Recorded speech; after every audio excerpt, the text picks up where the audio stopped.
സമാധാനം നൽകണമേ. അവിടുത്തെ അത്ഭുതകരമായ പരിചകരം ആണിപ്പെടുത്താറുന്ന കരം ഓരോ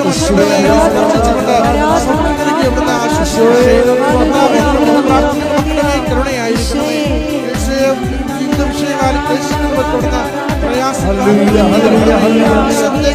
തടസ്സങ്ങൾ മാറ്റിക്കൊടുക്കണമേ. കൃപാസനത്തിലെ സമ്പൂർണമായിട്ട് ദീർഘകാലത്തേക്ക് സമർപ്പണ ജീവിതം നയിക്കാൻ ഉദ്ദേശിക്കുന്നവരുണ്ട്. അങ്ങനെ ആഗ്രഹിക്കുന്നവർ അവർക്ക് 3 കൊല്ലത്തെ കോഴ്സ് ഉണ്ടാകും. അതനുസരിച്ചിട്ടാണ് അവർക്ക് പിന്നീട് വ്രതവാഗ്ദാനം ചെയ്തുകൊണ്ട് അവരെ സമർപ്പണ ജീവിതത്തിൽ പ്രവേശിപ്പിക്കുന്നത്.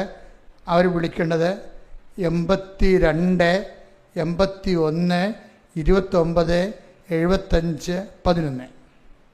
കൃപാസനം പത്രം 23 ഭാഷകളിൽ ലഭ്യമാണ്. നിങ്ങൾ ഓരോ രാജ്യങ്ങളിലേക്ക് പോകുമ്പോൾ അതാത് ഭാഷകളിൽ പത്രമാണ് വാങ്ങിക്കേണ്ടത്. സാക്ഷ്യമുള്ളവർ അത് എത്രയും വേഗം ദൈവതിരുസന്നിധിയിൽ ഇവിടെ വന്ന് സാക്ഷ്യപേടകത്തിൽ സാക്ഷ്യ വേദിയിൽ വന്നിട്ട് അത് വെളിപ്പെടുത്തി ദൈവത്തെ മഹത്വപ്പെടുത്തി നിങ്ങളുടെ ആത്മീയ കടങ്ങൾ പരിഹരിക്കേണ്ടതാണ്.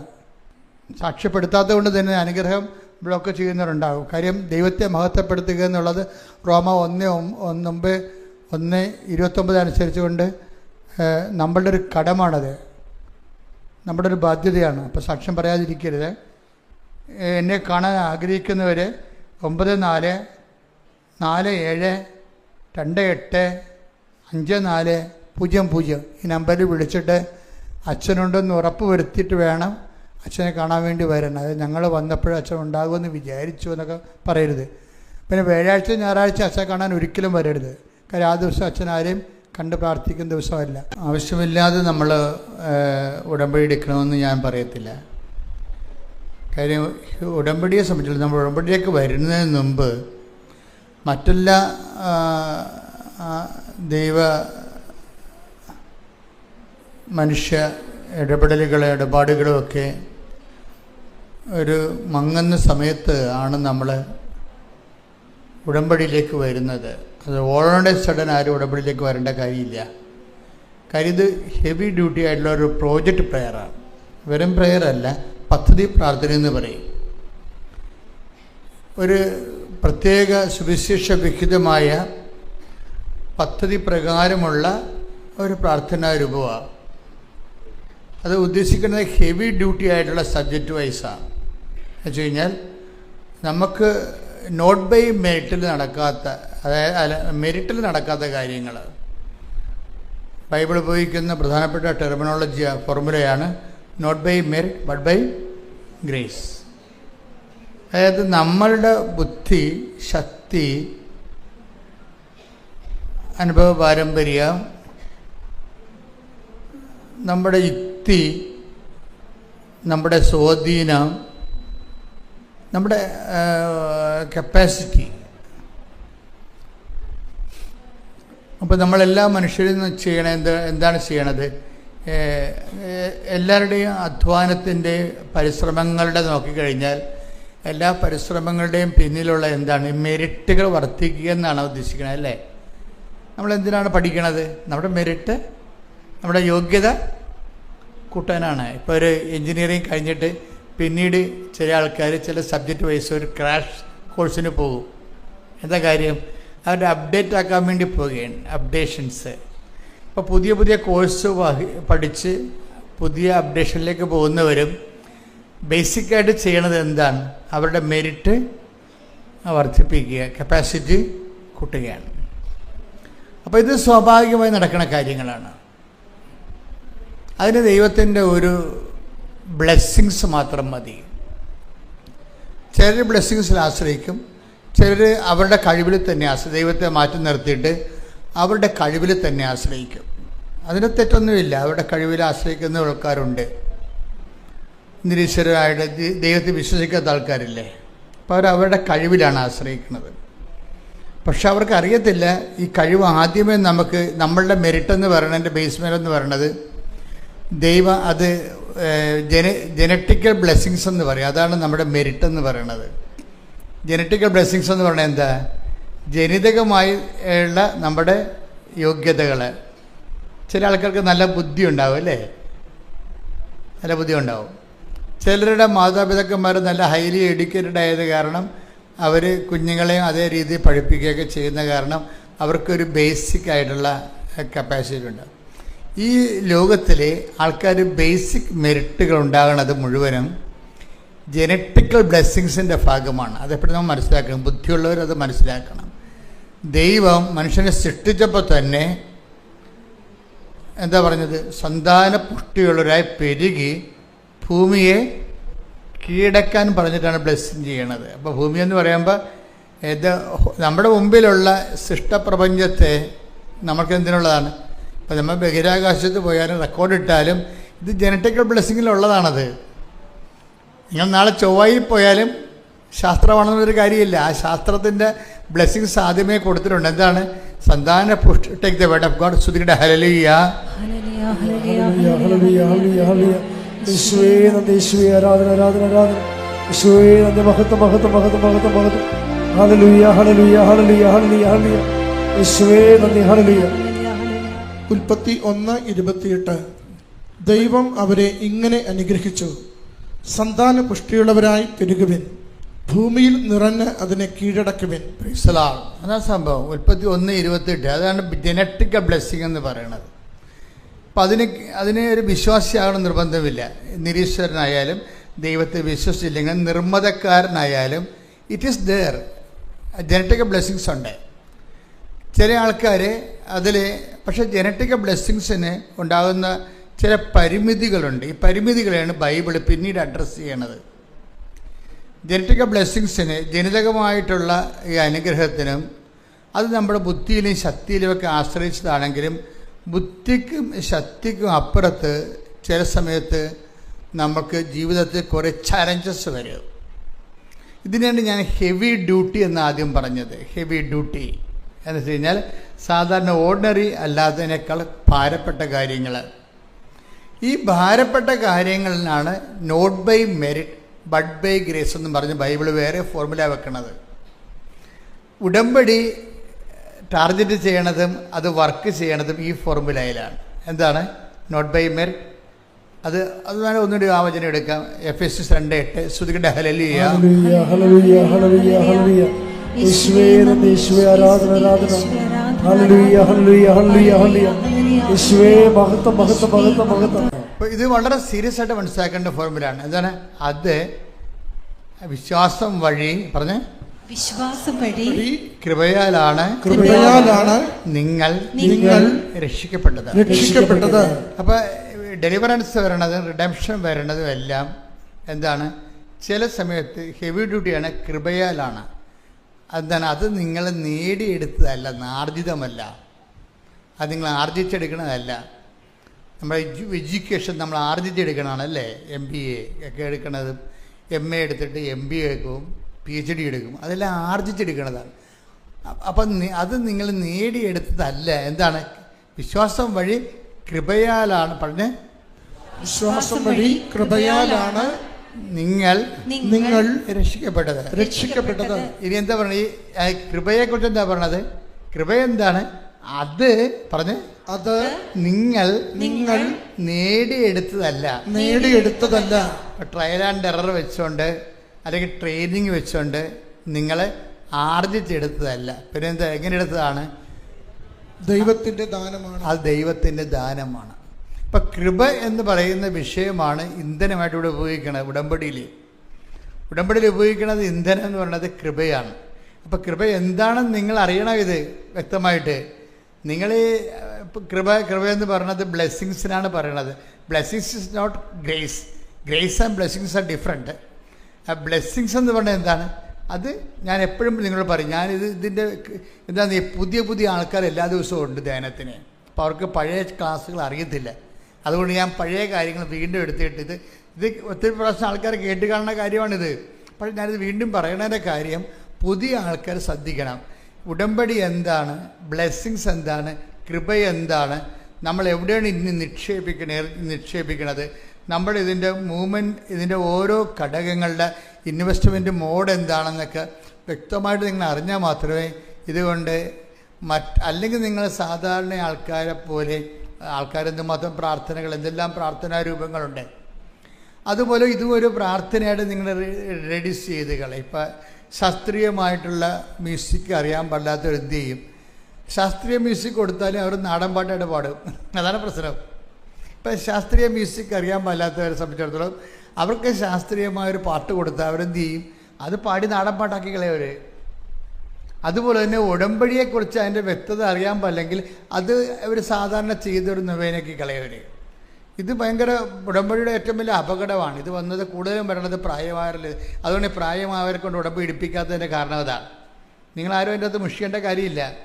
കാര്യം ഇത് എടുക്കണമെന്നുണ്ടെങ്കിൽ ക്ലാസ്സുകൾ കൃത്യമായിട്ട് അറ്റൻഡ് ചെയ്തിട്ട് അത് അതുപോലെ ഇൻവെസ്റ്റ് ചെയ്യാൻ നിങ്ങൾക്ക് സാധിക്കണം. പ്രാർത്ഥിക്കുക. കർത്താവായ ദൈവമേ, ഉടമ്പടി പ്രകാരം സുവിശേഷ പദ്ധതിയായി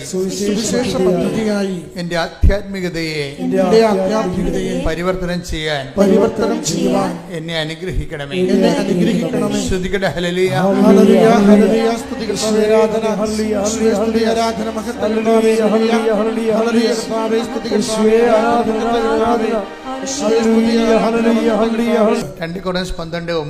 അവിടുന്ന് എന്നോട് അരുളി ചെയ്തു. പറഞ്ഞ് അവിടുന്ന് എന്നോട് അരുളി ചെയ്തു, നിനക്ക് എന്റെ കൃപ മതി. എന്തെന്നാൽ ബലഹീനതയിലാണ് എന്റെ ശക്തി പൂർണ്ണമായി പ്രകടമാകുന്നത്. അതായത് എന്തെന്നാൽ ബലഹീനതയിലാണ് എൻ്റെ ശക്തി. ഇതിനാണ് കൃപ എന്ന് പറയണത്. കൃപ എന്ന് പറഞ്ഞാൽ എന്താണ് ശരിക്കും പറഞ്ഞാൽ? ബലഹീനതയിലാണ് എൻ്റെ നിങ്ങൾക്ക് എൻ്റെ my grace is sufficient for you. Blessings പലപ്പോഴും ഉണ്ടാകുന്ന പ്രശ്നം ഫിസിക്കൽ ഫേവേഴ്സാണ്, ഭൗതിക ആനുകൂല്യങ്ങളാണ്. അത് പലപ്പോഴും സഫീഷ്യൻ്റ് ആയിരിക്കത്തില്ല, നമുക്ക് മതിയായതായിരിക്കത്തില്ല. അതുകൊണ്ടാണ് ബൈബിൾ ഗ്രേസിനെ പ്രൊവിഷൻ വെക്കുന്നത്. ബ്ലെസ്സിങ്സ് എന്ന് പറയുന്നത് എന്താണ്? ഇപ്പം നിങ്ങൾക്ക് വീട് കിട്ടിയെങ്കിലും അത് ബ്ലെസ്സിങ്സാണ്. പക്ഷേ വീട് കിട്ടിയപ്പോൾ കുറച്ച് കഴിഞ്ഞപ്പോൾ അത് പ്രശ്നമായി. എന്താ കാര്യം? വീട് വെച്ചിരിക്കുന്നത് അപ്പൻ്റെ സ്ഥലത്താണ്. കാശ് മൊത്തം മുടക്കിയിരിക്കുന്നത് മൂത്ത മകനാണ്. മൂത്ത മകൻ്റെ വൈഫ് പറയും, അപ്പോൾ ഇത് നമ്മൾ ഇറങ്ങി കൊടുക്കേണ്ടി വരുമ്പോൾ പിന്നെ അപ്പൻ വീട് ഇളയ മകൾക്ക് കൊടുക്കുമല്ല എന്ന് പറയും. കണ്ടാ, അവിടെ സമാധാനം പോയി. ബ്ലെസ്സിങ്സ് ആണ്, പക്ഷെ സമാധാനം ഇല്ല. ഇപ്പം വീട് വെച്ച് നമ്മളെ കഷ്ടപ്പെട്ടു. വീട് വെച്ച് കഴിഞ്ഞപ്പോൾ കുറച്ച് കഴിയുമ്പോൾ മൂത്തമ്മൻ എന്ത് പറയും? മൂത്തമ്മൻ്റെ വൈഫ് കല്യാണം കഴിച്ചപ്പോൾ പറയും, ഇതിപ്പോൾ അപ്പൻ്റെ സ്ഥലത്തല്ലേ നിൽക്കണത്. അപ്പം മരിച്ചു കഴിയുമ്പോൾ ഓട്ടോമാറ്റിക്കായിട്ട് അമ്മയുടെ പേരില്ല. അമ്മ മക്കൾക്ക് കൊടുക്കുകയുള്ളൂ, എനിക്ക് തരിക. എന്നെ കാണുമ്പോൾ തന്നെ അവർക്ക് കലിയ. അപ്പോൾ തരത്തില്ല. അപ്പോൾ ഇതിപ്പോൾ നമ്മുടെ കാര്യത്തിൽ തീരുമാനമായി എന്ന് പറയുമ്പോൾ അസമാധാനമായി. ബ്ലെസ്സിങ്സ് കിട്ടി, പക്ഷേ നമുക്ക് അനുഭവിക്കാൻ പറ്റണില്ല, അനുഭവിക്കാൻ യോഗ്യതയില്ല. വീട് കിട്ടി, പക്ഷേ സമാധാനം ഇല്ല. വീട് കിട്ടി നമുക്ക്, ബ്ലെസ്സിങ്സിന് ഇങ്ങനൊരു കുഴപ്പമുണ്ടാവും. അത് സഫീഷ്യൻ്റ് അല്ല. അതാണ് ഈശോ പറഞ്ഞത്, my grace is sufficient for you. Blessings കിട്ടിയാലും വീട് കിട്ടിയാലും നിങ്ങൾക്ക് ജോലി കിട്ടിയാലും വീട് കിട്ടിയാലും അതിൻ്റെ സമാധാനമുള്ളതെന്ന വിഷയം എന്താണ്? വേറെ സബ്ജക്റ്റാണത്. സയൻസിൽ നമുക്ക് സമാധാനം തരാൻ പറ്റത്തില്ല. മനസ്സിലായി? അതാണ് വിഷയം. യുക്തിക്കോ ബുദ്ധിക്കോ വിദ്യാഭ്യാസത്തിനോ നമുക്ക് സമാധാനം തരാൻ പറ്റത്തില്ല. ആരാണ്? ഞാൻ നിങ്ങൾക്ക് തരുന്ന സമാധാനം ആരും നിങ്ങളിൽ നിന്ന്, സന്തോഷം ആരും നിങ്ങളിൽ നിന്ന് എടുത്ത് കളയത്തില്ല. കാര്യം സന്തോഷത്തിന് കുഴപ്പം ഈശോ പറയും, സന്തോഷം 2 തരമുണ്ട്. എന്താണ്? ഞാൻ നിങ്ങൾക്ക് നൽകുന്നത് ലോകത്തിൻ്റെ സന്തോഷമുണ്ട്. ലോകം തരുന്നത് പോലെയല്ല ഞാൻ നിങ്ങൾക്ക് തരുന്ന സന്തോഷം, ഗ്രേസിൻ്റെ ഒരു കുഴപ്പമെന്ന് പറഞ്ഞാൽ ഗ്രേസിന് കൃപ മൂലമാണ് നമുക്കൊരു അനുഗ്രഹം ഒരു വീട്ടിന് കിട്ടണമെങ്കിൽ അത് എടുത്തു കളയാൻ ഈ മരുമകൾ ഇപ്പോൾ കുത്തുതല ഉണ്ടാക്കിയില്ലേ അമ്മായിയമ്മക്കെതിരെ. ഒരു പ്രശ്നവും ഇല്ല അവിടെ ഒരു പ്രശ്നവുമില്ല. അപ്പനും അമ്മയും മരിച്ചു കഴിയുമ്പോൾ ചിലപ്പോൾ ഇത് ഭാഗം ഉടമ്പടി ചെയ്ത് 4 പേർക്ക് 4 കഷ്ണമായിട്ട് കിട്ടുമായിരിക്കും. പക്ഷേ അത് മതി. പക്ഷെ അത് മനസ്സിലായി ഈ മരുമകൾ ഇപ്പം തന്നെ പ്രശ്നം ഉണ്ടായിക്കൊണ്ടിരിക്കുകയാണ്. നിങ്ങളെങ്ങാനും ചത്ത പിന്നെ എന്ത് ചെയ്യും? വീട് അമ്മായി അമ്മയുടെ അപ്പനും ചാകും, നിങ്ങളും ചാകും. അപ്പം ഇവള് ചാകത്തില്ല, അതാണ് പ്രശ്നം. അപ്പനും ചാകും, നിങ്ങളും ചാകും. അപ്പം പിന്നെ എന്ത് ചെയ്യും? അമ്മായിയമ്മയും ഞാനുമായിരിക്കും. അമ്മായിയമ്മ പെമ്മക്ക് കൊടുക്കും വീട്. ഇല്ലാത്ത അസമാധാനം ഉണ്ടാക്കിക്കൊണ്ടിരിക്കുകയാണ്. ഒരു കാര്യമില്ല, ചിലപ്പോൾ ഒരു കാര്യം ഉണ്ടാകത്തില്ല. അതുകൊണ്ട് എപ്പോഴും ബ്ലെസ്സിങ്സ് സമാധാനം ഗ്യാരണ്ടി ചെയ്യുന്നില്ല, അതാണ് വിഷയം. അതുകൊണ്ട് ഈശോ പറയും ഈ ഗ്രേസ് എന്ന് പറയുമ്പോൾ ഉണ്ടാകുന്ന പ്രശ്നം നമുക്കത് അനുഭവിക്കാൻ പറ്റും. മറ്റത് അനുഭവിക്കണമെങ്കിൽ ബ്ലെസ്സിങ്സ് ഉള്ള പ്രശ്നം വെച്ച് കഴിഞ്ഞാൽ അതിന് അനുഭവിക്കണമെന്നുണ്ടെങ്കിൽ ദൈവത്തിൻ്റെ ഒരു പ്രത്യേക കൃപ അവിടെ ഗ്യാരണ്ടി ചെയ്യണം. അവിടെ ഒരു ഗ്യാരണ്ടി ഉണ്ടാകണം. അതുകൊണ്ടാണ് ഞാൻ പറയണത് എപ്പോഴും നിങ്ങൾ ബ്ലെസ്സിങ്സിനേക്കാൾ ഉപരി ഗ്രേസിനെ ഉന്നം വെച്ചുകൊണ്ട് ജീവിക്കുന്നതാണ് നല്ലത്. ഉടമ്പടിയിലെ ജീവിതക്രമം വെച്ചിരിക്കുന്നതിൻ്റെ കാര്യം ഗ്രേസ് എന്ന് പറഞ്ഞാൽ ആരാണ്? ചേട്ടത്തിമാർ ഒക്കെ എന്നെ രൂക്ഷമായിട്ട് നോക്കണം. അച്ഛൻ ഗ്രേസ് എന്ന് പറഞ്ഞത് ഞങ്ങളുടെ അയൽവാസിയിലൊരു ഗ്രേസ് ഉണ്ടത്. ഗ്രേസ് എന്ന് വന്നിട്ടേ അതായത് ഗ്രേസ് എന്ന് പറഞ്ഞാൽ കൃപ. ഇതിന് ഞാൻ എന്താ പറയുക, ദൈവത്തിൻ്റെ ശക്തിക്കാണ് പറയണത്. നിങ്ങൾ പറയണ പല കാര്യങ്ങളും ബ്ലെസ്സിങ്സ് എന്ന് പറയുന്നത് ദൈവത്തിൻ്റെ ശക്തിയല്ല, ശക്തിയുടെ ഇഫക്റ്റാണ്. എന്ന് വെച്ച് കഴിഞ്ഞാൽ എന്താണ് ഇഫക്റ്റ് എന്ന് പറയണത്? ഇപ്പം ഞാൻ എപ്പോഴും നിങ്ങളോട് പറയാം, സിമ്പിളായിട്ട് പറയാം. ഒരു കറണ്ട് നമ്മൾ ഉപയോഗിക്കുന്നു അല്ലേ? കറണ്ട് സ്വിച്ച് ഇടുമ്പോൾ ലൈറ്റായിട്ട് വന്നിട്ട് അതൊരു പ്രകാശ ഊർജ്ജമായിട്ട് മാറിയിട്ട് ഇവിടെ മുഴുവനും വെളിച്ചം കൊണ്ട് നിറയുകയാണ്. അപ്പോൾ വെളിച്ചമല്ലല്ലോ, കറണ്ട് വേറെയല്ലേ. അതിൻ്റെ അകത്ത് വെളിച്ചം എന്നുള്ളതാണ് ബ്ലെസ്സിങ്സ്. കറണ്ട് ഓഫായി കഴിഞ്ഞാൽ വെളിച്ചം താനേ പോകും. അപ്പോൾ കറണ്ടാണ് ഗ്രേസ്, ഊർജം. അത് ദൈവത്തിൻ്റെ ശക്തിയാണ്. നമുക്ക് ലഭിക്കുന്നതെല്ലാം ഇഫക്റ്റാണ്. ഈ ബ്ലെസ്സിങ്സ് എന്ന് പറഞ്ഞാൽ ഇഫക്റ്റാണ്. അപ്പം അതുകൊണ്ട് എപ്പോഴും നമ്മൾ ശ്രദ്ധിക്കേണ്ടത് മരമറിയാതെ കൊടിയിടരുത്. ശരിക്കും എന്താ ചെയ്യേണ്ടത്? നമ്മൾ ചെയ്യേണ്ടത് ഗ്രേസിനെ തന്നെ നമ്മൾ ആങ്കർ ചെയ്യണം, ഉന്നം വെക്കണം, പ്രാർത്ഥിക്കുക. കർത്താവ് ദൈവമേ,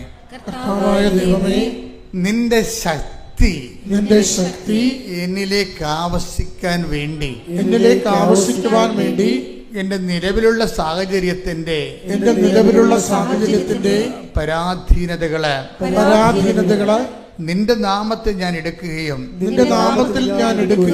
അതെല്ലാം എന്റെ ബലഹീനമായ സാഹചര്യങ്ങള് നിന്റെ ശക്തി ആർജിക്കാനുള്ള ദൈവത്തിന്റെ പരിപാലനയായി ഞാൻ തിരിച്ചറിഞ്ഞുകൊണ്ട് നിന്നെ സ്തുതിക്കുന്ന നിന്നെ ആരാധിക്കുന്ന നിനക്ക് നന്ദി പറയുന്നു. ഒരു നടക്കാത്ത, ഇപ്പം ജോലി കിട്ടാത്ത അവസ്ഥ, അതാണ് ബലഹീനത. കുഞ്ഞുങ്ങൾ ഉണ്ടാവാത്ത ജനറ്റിക്കൽ ട്രബിൾസ്, കുട്ടികളുണ്ടാകത്തില്ല എന്ന് പറയത്തില്ലേ, അത് അതിൻ്റെ ബലഹീനതയാണ്. അതുപോലെ തന്നെ കല്യാണം ഒത്തുവരാത്ത അവസ്ഥ, അതൊരു ബലഹീനത. എന്നിട്ട് ഈ ബലഹീനതയിൽ സാധാരണ ദൈവത്തെ അറിയാത്ത മനുഷ്യരെ ബലഹീനത വരുമ്പോൾ അത് ഓർത്തുകൊണ്ട് നിരാശപ്പെടുകയും സങ്കടപ്പെടുകയും ചെയ്തുകൊണ്ടിരിക്കും. പക്ഷെ ബൈബിൾ എന്നാ പറയണത്? ബലഹീനതയെ എന്ത് ചെയ്യണമെന്ന് 12:10 2 Corinthians 12:9-10 വായിച്ചേ. അവിടുന്ന് എന്നോട് അരുളി ചെയ്തു, നിനക്ക് എന്റെ കൃപ മതി. എന്തെന്നാൽ ബലഹീനതയിലാണ് എന്റെ ശക്തി പൂർണ്ണമായി പ്രകടമാകുന്നത്.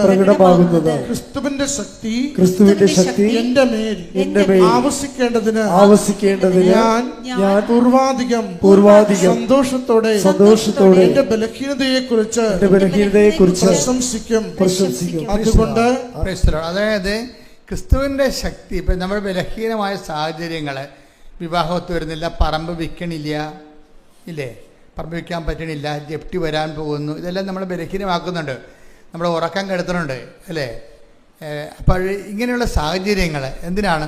ഇതിനെങ്ങനെയാണ് നമ്മൾ അഭിമുഖീകരിക്കുന്നത്? അതാണ് ഇപ്പോൾ അച്ഛൻ വായിച്ചത്. എന്താ പറഞ്ഞത്? ക്രിസ്തുവിൻ്റെ ശക്തി, പറഞ്ഞേ, ക്രിസ്തുവിന്റെ ശക്തി, ക്രിസ്തുവിൻ്റെ ശക്തി, ക്രിസ്തുവിന്റെ ശക്തി എൻ്റെ ബലഹീനതയിലേക്ക് ആവസിക്കാൻ വേണ്ടി ഞാൻ എൻ്റെ ബലഹീനതയെ ഓർത്തുകൊണ്ട് പ്രശംസിക്കാം. സ്തുതിക്കുമെന്നർത്ഥം. അപ്പോൾ അതൊക്കെ ബൈബിളിൻ്റെ കാഴ്ചപ്പാട് കണ്ടില്ലേ? അതായത് നമ്മളിലേക്ക് ക്രിസ്തുവിൻ്റെ ശക്തി. ഇപ്പം നിങ്ങൾക്കൊരു ബലഹീനതയുണ്ട്, നിങ്ങളുടെ പറമ്പ് വിൽക്കണില്ലെന്ന് വിചാരിച്ചോ, അതുകൊണ്ട് ജപ്തി ആയി പോകാൻ പോവുകയാണ്. പറമ്പ് വിൽക്കാൻ പറ്റാത്തത് കൊണ്ട് തന്നെ അതിന് വഴിയില്ല. അതിന് വഴിയില്ലാത്തത് കൊണ്ടാണ് വിൽക്കാൻ പറ്റാത്തത്. വിൽക്കാൻ പറ്റാത്തത് കൊണ്ടാണ് ഇപ്പോൾ നിങ്ങളുടെ കടങ്ങൾ അടക്കാൻ പറ്റാത്തത്. അതുകൊണ്ടാണ് അടുത്ത പറമ്പ് കൂടിയും വീട് സ്ഥലം കൂടി ജപ്തിയാകാൻ പോണത്. ഇപ്പം അങ്ങനെ വരുമ്പോഴേ ഇതെല്ലാം നമ്മളെ നമുക്ക് ഉറക്കം പോകും. ഉറക്കം പോവും. ഈ ഭാവിയെക്കുറിച്ച് നമുക്കൊരു ഐഡിയ ഉണ്ടാകത്തില്ല. നമ്മൾ ആകപ്പാടെ പെട്ടുപോയില്ലെന്ന് ഓർക്കും. ഇപ്പം നമ്മൾ ചില ആൾക്കാർ സ്മോൾ അടിച്ച് നടക്കും, ചില ആൾക്കാർ വീട്ടിൽ കയറത്തില്ല. വീട്ടിൽ കയറിയ ഭാര്യ ചോദിക്കും, എന്താ പോയിട്ട് എന്തായി, നടന്നോ എന്നൊക്കെ ചോദിക്കുമ്പോൾ നടക്കാത്തത് കൊണ്ട് പുള്ളിക്ക് സങ്കടമായിരിക്കും. പുള്ളി വന്ന് കിടക്കും, നീ ഒന്നും മിണ്ടാതിരി, നിൻ്റെ നാവ് വായിലിടാൻ പറയും. എന്നുവെച്ചാൽ ഇവർ പെണ്ണുങ്ങളെ നിങ്ങളുടെ സ്വഭാവം അറിയാമല്ല, ചുമ്മാ കണാ എപ്പോഴും പറഞ്ഞുകൊണ്ടിരിക്കും. ഒന്നും ചെയ്യത്തുമില്ല, ഇപ്പോൾ ചെയ്യണവനെ കൊണ്ട് ചെയ്യത്തുമില്ല. എപ്പോഴും ഇങ്ങനെ ചിലരുമല്ല, ചില ആൾക്കാർ ഭയങ്കര തലവേദനയായിരിക്കും. കാര്യം അതുകൊണ്ട് തന്നെ ഇവർ ചിലർ വീട്ടിൽ കയറത്തില്ല. അവർ നിങ്ങൾ എഴുന്നേക്ക് വിടണമ്പോൾ തന്നെ അവർ വീട്ടിൽ നിന്ന് പോകും. എന്താ കാര്യം? വീട്ടിൽ കയറേണ്ട കാര്യമില്ല, സമാധാനമാണ്. മനുഷ്യനെ വെറുതെ ഭ്രാന്ത് പിടിപ്പിക്കും. കാര്യം ഭ്രാന്ത് പിടിപ്പിക്കുമല്ല, കാര്യം നിങ്ങൾക്ക് തന്നെ ടെൻഷൻ അടിച്ച് ഭ്രാന്താവും. ആ ഭ്രാന്ത് ആരെങ്കിലും കൊടുക്കണം വേണ്ടി കൈ കെട്ടണവൻ്റെ അടുത്തും മക്കളുടെ അടുത്തും ഭർത്താവിൻ്റെ അടുത്തൊക്കെ പറഞ്ഞ് എല്ലാത്തിനും ഭ്രാന്ത് പിടിപ്പിക്കും. അപ്പോൾ ബൈബിൾ പറയണത് ഇങ്ങനെ ഭ്രാന്ത് പിടിപ്പിച്ചു കഴിഞ്ഞാൽ ഈ വെള്ളം കുടിക്കണവനൊക്കെ ദാഹിക്കും. അതാ പറഞ്ഞത്. അതായത് ഇങ്ങനെ അങ്ങോട്ടും ഇങ്ങോട്ടും പഴുതുകാരി ഭ്രാന്ത് പിടിപ്പിച്ച് ഭർത്താവിനെ വീട്ടിൽ നിന്ന് ഇറക്കി വിട്ടിട്ട് നാട്ടിൽ നിൽക്കാൻ പറ്റാത്ത രീതിയിലൊക്കെ ഉണ്ടാക്കിയിട്ട് അങ്ങനെ ഓടിയാൽ ഇവിടം വരെ ഓടാനാണ്. നാട്ടുഭാഷ പറഞ്ഞാൽ ഓന്തോടിയാൽ വെയിലി വരെ ഓടും. അതുതന്നെ ഈശോ വേറൊരു ഭാഷ പറഞ്ഞതേ ഉള്ളൂ, ഓന്തോടിയാൽ വെയിലി വരെ ഓടും, ചെമ്മീൻ ചാടിയ ചട്ടി വരെ. നിങ്ങൾക്ക് ബഹളം ഉണ്ടാക്കി കഴിഞ്ഞാൽ നിങ്ങൾക്ക് വേണമെങ്കിൽ വല്ല മഠത്തിൽ പോയി നിൽക്കാം. 2 ആഴ്ച കഴിഞ്ഞപ്പോൾ പിന്നെ ഇപ്പോൾ ഈ മണ്ണഞ്ചേരിയിലെ പോലീസുകാർ നല്ല രസമാണ്, ഇടക്കിടക്ക് വിളിക്കും, ഏലിയാമ്മ ഉണ്ട് അവിടെ. ഏത് ഏലിയാമ്മ? അപ്പോൾ ഇവിടെ ഇരുന്ന് പറയും ഏലിയാമ്മയൊക്കെ നോക്കി നടക്കും. ഇന്നലെ ലക്ഷത്തെ കൊണ്ട് നോക്കണപ്പോൾ ഉണ്ടായിരുന്നു. നോക്കിയപ്പോൾ ഉണ്ട് ഏലിയാമ്മ അകത്ത് കുത്തിയിരിക്കും. 2-3 ദിവസമായി അകത്തിരിക്കണത്. അവിടെ നിന്ന് പോയി കഴിഞ്ഞാൽ ഇവിടെ വന്ന് ഇരിക്കാം, കുറച്ച് കഴിയുമ്പോൾ പോലീസ് പിടിച്ചിട്ട് പോകും. ഇങ്ങനെയൊന്നും വിഷയങ്ങൾ പരിഹരിക്കാൻ പറ്റത്തില്ല. അതൊക്കെ സ്വാഭാവികമായിട്ട് മഠത്തിൽ പോയി നിൽക്കുക, അല്ലെങ്കിൽ കെട്ടിച്ച വീട്ടിലേക്ക് നമുക്ക് എത്ര കാലം പോയി നിൽക്കാൻ പറ്റും? നമുക്ക് ആദ്യത്തെ 10 കൊല്ലം പോയി നിൽക്കാൻ പറ്റത്തുള്ളൂ. നിങ്ങൾ ഇടക്കിടക്ക് ഇങ്ങനെ പെട്ടിയും പ്രമാണം എടുത്ത് പായും കിടക്കെടുത്ത് അങ്ങോട്ട് ചെന്നാലേ അവിടെ ആൾക്കാർ ആരാണ് ഈ പോയി നിൽക്കണ വീട്ടിൽ? അവിടെ ആൾക്കാരില്ലാത്ത ആൾക്കാരാണ് നിൽക്കണത്. അപ്പനും അമ്മയും മാത്രമേ ഉണ്ടാകത്തുള്ളൂ മിക്കവാറും. ആങ്ങള ജോലിക്ക് പോയിരിക്കും, നാത്തും ജോലിക്ക് പോയിരിക്കും. പിന്നെ അവിടെ പോയി നിൽക്കുക. അങ്ങനെയുള്ളവരാണ് വീട്ടിൽ പ്രശ്നം ഉണ്ടാക്കിയിട്ട് അവിടെ പോയി നിൽക്കണത്. ഇതൊന്നും ഈശോ എന്താ പറയണത്? ഈ വെള്ളം കുടിക്കണവന് ഇനിയും ദാഹിക്കും, ചെമ്മീൻ ചാടിയ ചട്ടി വരെ. അതാണ് നമ്മുടെ നാട്ടുഭാഷ പറഞ്ഞാൽ, മനുഷ്യവചനം പറഞ്ഞാൽ ചെമ്മീൻ ചാടിയ ചട്ടി വരെ. ഈശോ ദൈവഭാഷ പറഞ്ഞതാണ്. എന്താ പറഞ്ഞത്? ഈ വെള്ളം കുടിച്ചാൽ ഈ ഓടിപ്പോവുക, ചാടിപ്പോവുക, പോയി പാത്തിരിക്കുക, വീട്ടിൽ പോയി നിൽക്കുക, ഇതൊക്കെ കുറച്ച് നാളത്തൊക്കെ ചെയ്യാൻ പറ്റത്തുള്ളൂ. ശാശ്വത പരിഹാരമല്ല. ഞാൻ നിങ്ങൾക്ക് തരുന്ന വെള്ളം കുടിക്കുന്നവന് പറഞ്ഞ ഒരിക്കലും ദാഹിക്കത്തില്ല, ഒരിക്കലും ദാഹിക്കുകയില്ല. കൈയടിച്ച് സ്തുതിക്കട്ടെ. ഹല്ലേലൂയ.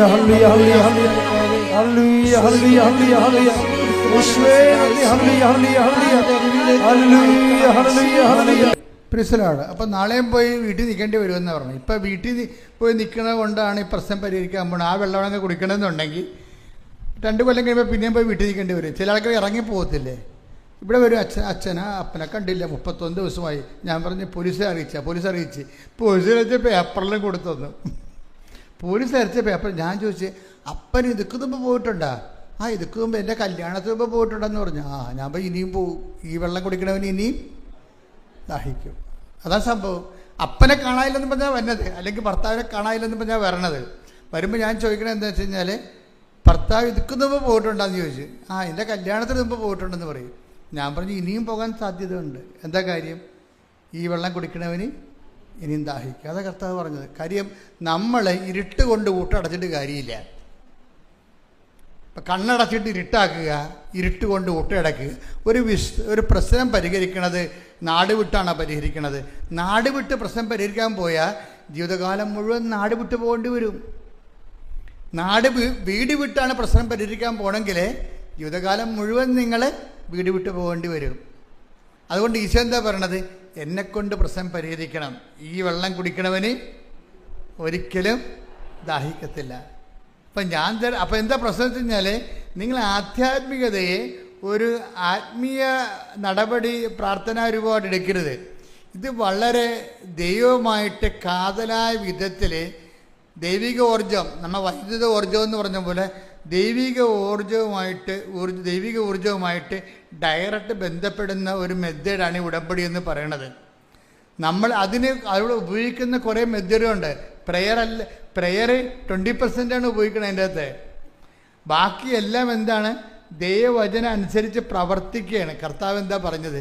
കർത്താവ് പറഞ്ഞില്ലേ, അതായത് യോഹന്നാന്റെ സുവിശേഷം 13:14 നിങ്ങളുടെ കർത്താവും ഏറ്റു പറഞ്ഞ നിങ്ങളുടെ കർത്താവും ഗുരുവുമായ ഞാൻ നിങ്ങളുടെ പാദങ്ങൾ കഴുകിയെങ്കിൽ നിങ്ങളും പരസ്പരം പാദങ്ങൾ കഴുകണം. ഇത് ഒരു അതായത് വളരെ വളരെ ഇഫക്റ്റീവായിട്ടുള്ള ഒരു മോഡൽ ഫോർമുലയാണ്. ഇതാണ് ഉടമ്പടിയിൽ നമ്മൾ പ്രയോഗിക്കുന്നത്. എന്താ കാര്യം? അതാണ് ഞാൻ പറഞ്ഞത്, 20% പ്രെയറിൻ്റെ അകത്ത് ഉള്ളത്. ബാക്കി എൻ്റെ മോഡൽ എന്താണ്? നിങ്ങളുടെ ഗുരുവും കർത്താവുമായി ഞാൻ പറഞ്ഞേ, നിങ്ങളുടെ ഗുരുവും കർത്താവുമായ ഞാൻ നിങ്ങളുടെ പാദങ്ങൾ കഴുകിയെങ്കിൽ നിങ്ങളും പരസ്പരം പാദങ്ങൾ കഴുകണം. ഇപ്പം മനുഷ്യന്മാരോട് വിനയത്തോടും എളിമയോടും സംസാരിക്കുകയും ഗർവുകളും തന്മൂരുമ മനോഭാവവും ആളുകളെയും അഭ്യാസങ്ങളുമൊക്കെ കുറച്ച് ക്രിസ്തുവിൻ്റെ ശക്തിയിലേക്ക് ആവശ്യിക്കാൻ വേണ്ടി നമ്മളെന്താ ബലഹീനതയെ മൂടിവെക്കുകയാണ് നമ്മൾ ചെയ്യണത്. നമ്മളെന്താ ചെയ്യണത്? ഇപ്പം നമ്മുടെ ബലഹീനത, ഇപ്പം നിങ്ങൾക്ക് മുടി പോയാൽ നിങ്ങൾ എന്ത് ചെയ്യും? വിഗ് വെക്കും അല്ലേ? അല്ലെങ്കിൽ മുടി കുറവാണ്, ഇപ്പം എലിവാല് ഒരു സംഭവമേ ഉള്ളൂ, അപ്പോൾ നിങ്ങൾ എന്ത് ചെയ്യും? വാർമുടി മേടിച്ച് ഫിറ്റ് ചെയ്യും. മനസ്സിലായി? ബലഹീനതയെ നമ്മൾ വേറെ രീതിയിലാണ് കാണുന്നത്. ബലഹീനതയെ, അതായത് ഞാൻ അത്ര കുറഞ്ഞ പുള്ളിയല്ല, എനിക്ക് മുടിയൊക്കെ ഉണ്ടെന്നാണ് നമ്മൾ പറയണതേ. നമ്മൾ പറയണത് എന്താണ്? എനിക്ക് എലിവാലൊന്നുമല്ല, എനിക്ക് അടിപൊളി മുടിയുണ്ട്. പക്ഷെ നമ്മൾ അടുത്തറിഞ്ഞ് തരുമോ? ഒരു കണ്ടവൻ്റെ ഭാര്യയല്ലേ, ചിലപ്പോൾ കണക്കൊരു അടിമേടിക്കത്തില്ലേ? അത് കാരണം ഇത് എലിവാലാണ്, അത് വാറമുടിയാടാന്ന് വല്ലതും നോക്കുമോ? അതിൽ നോക്കത്തില്ല. പക്ഷെ നമ്മളിങ്ങനെ പുട്ടപ്പ് ചെയ്യും. നിങ്ങളെ പുട്ടപ്പ് ചെയ്തോ, പക്ഷേ ആധ്യാത്മിക പുട്ടപ്പിക്ക് നടക്കത്തില്ല. ആത്മാവിൽ നമുക്ക് ബലഹീനത ഉണ്ടെങ്കിൽ ഫസ്റ്റ് എന്താണ്? ആദ്യമേ അതിൻ്റെ മാർഗ്ഗം എന്ത്? ഇപ്പം നിനക്ക് ജോലി കിട്ടണില്ല, നിനക്കറിയാം നിൻ്റെ പ്രശ്നം എന്താണെന്ന്. ഇപ്പോൾ ചിലപ്പോൾ ഇപ്പോൾ ചില ആൾക്കാർ ഇപ്പോൾ കല്യാണം ഒത്തു വരുന്നില്ല, അപ്പോൾ അവർ ചുണ്ടലൊക്കെ മറ്റേ സാധനം ചായയൊക്കെ തേച്ച് അടിപൊളിயாக ഉണ്ടാക്കും. വയസ്സ് ചിലപ്പോൾ 40 ഉണ്ടാവും. എന്നാലും അവർ 22 വയസ്സൊക്കെ അവർ തോന്നിക്കത്തുള്ളൂ. ചുരിദാറൊക്കെ ഇറുകിയ ചുറുകിയാലൊക്കെ ഇട്ട് അവർ അഡ്ജസ്റ്റ് ചെയ്യും. പക്ഷേ ഈ വെള്ളം കുടിക്കണവന് ഇനിയും ദാഹിക്കും. മനസ്സിലായില്ലേ? ഇങ്ങനെയല്ല വിഷയങ്ങളെ കൈകാര്യം ചെയ്യേണ്ടത്. അത് നിങ്ങൾ ചെയ്തോ, പക്ഷെ അത് മാനുഷികമായി ഇരുട്ടുകൊണ്ട് ഊട്ടടക്കണ പോലെ ഇരിക്കും. പക്ഷെ മറിച്ച് ഒന്നാമത്തെ നടപടി എന്താണ്? ഇത് അക്സെപ്റ്റ് ചെയ്യണം. എനിക്ക് വയസ്സ് 40 ഉണ്ട്. പിന്നെ എന്താ എൻ്റെ മുമ്പിലുള്ളത്? ഈ മേഖലയിൽ നോട്ട് ബൈ മെറിറ്റേ വർക്ക് ചെയ്യത്തുള്ളൂ. എന്താണ്? എൻ്റെ കഴിവല്ല, കർത്താവിൻ്റെ കൃപ. കർത്താവ് ഒരു നിമിഷം വിചാരിച്ചാൽ എൻ്റെ ആളെ കർത്താവ് കൊണ്ടുവന്ന് മുമ്പിൽ നിർത്തി തരും. കാര്യം എന്താ? നമ്മുടെ മുമ്പിലുള്ള എന്താണ്? ഉടമ്പടി സാക്ഷ്യങ്ങളാണ്. നമ്മുടെ മുമ്പിലുള്ള എന്താണ്? 10,000 ഉടമ്പടി സാക്ഷ്യങ്ങളാണ്. ആ 10,000 അതാണ് ഞാൻ നിങ്ങളോട് പറയുന്നത്. ഏറ്റവും നല്ല ഉടമ്പടി എടുത്തവർക്ക് ഏറ്റവും നല്ല ഹോംവർക്ക് എന്താ? കെട്ടിമേച്ചലും പുട്ടപ്പിങ്ങും അല്ല, മറിച്ച് യാഥാർത്ഥ്യത്തെ അംഗീകരിച്ചുകൊണ്ട് എൻ്റെ അവസ്ഥ ഇതാണ്, പക്ഷേ എൻ്റെ കർത്താവിന് ഈ വിഷയം നോട്ട് ബൈ മെറിറ്റിൽ ചെയ്യാൻ കഴിയും. അപ്പോൾ പ്രിൻസി വർഗീസിൻ്റെ വിഷയം പറയാം. ഇപ്പോൾ പ്രിൻസി വർഗീസിൻ്റെ സെറ്റപ്പ് മനസ്സിലായില്ലേ? അതങ്ങനെ വളരെ ഒരു 0 മെറിറ്റിൽ നിൽക്കുന്ന ആളാണ്.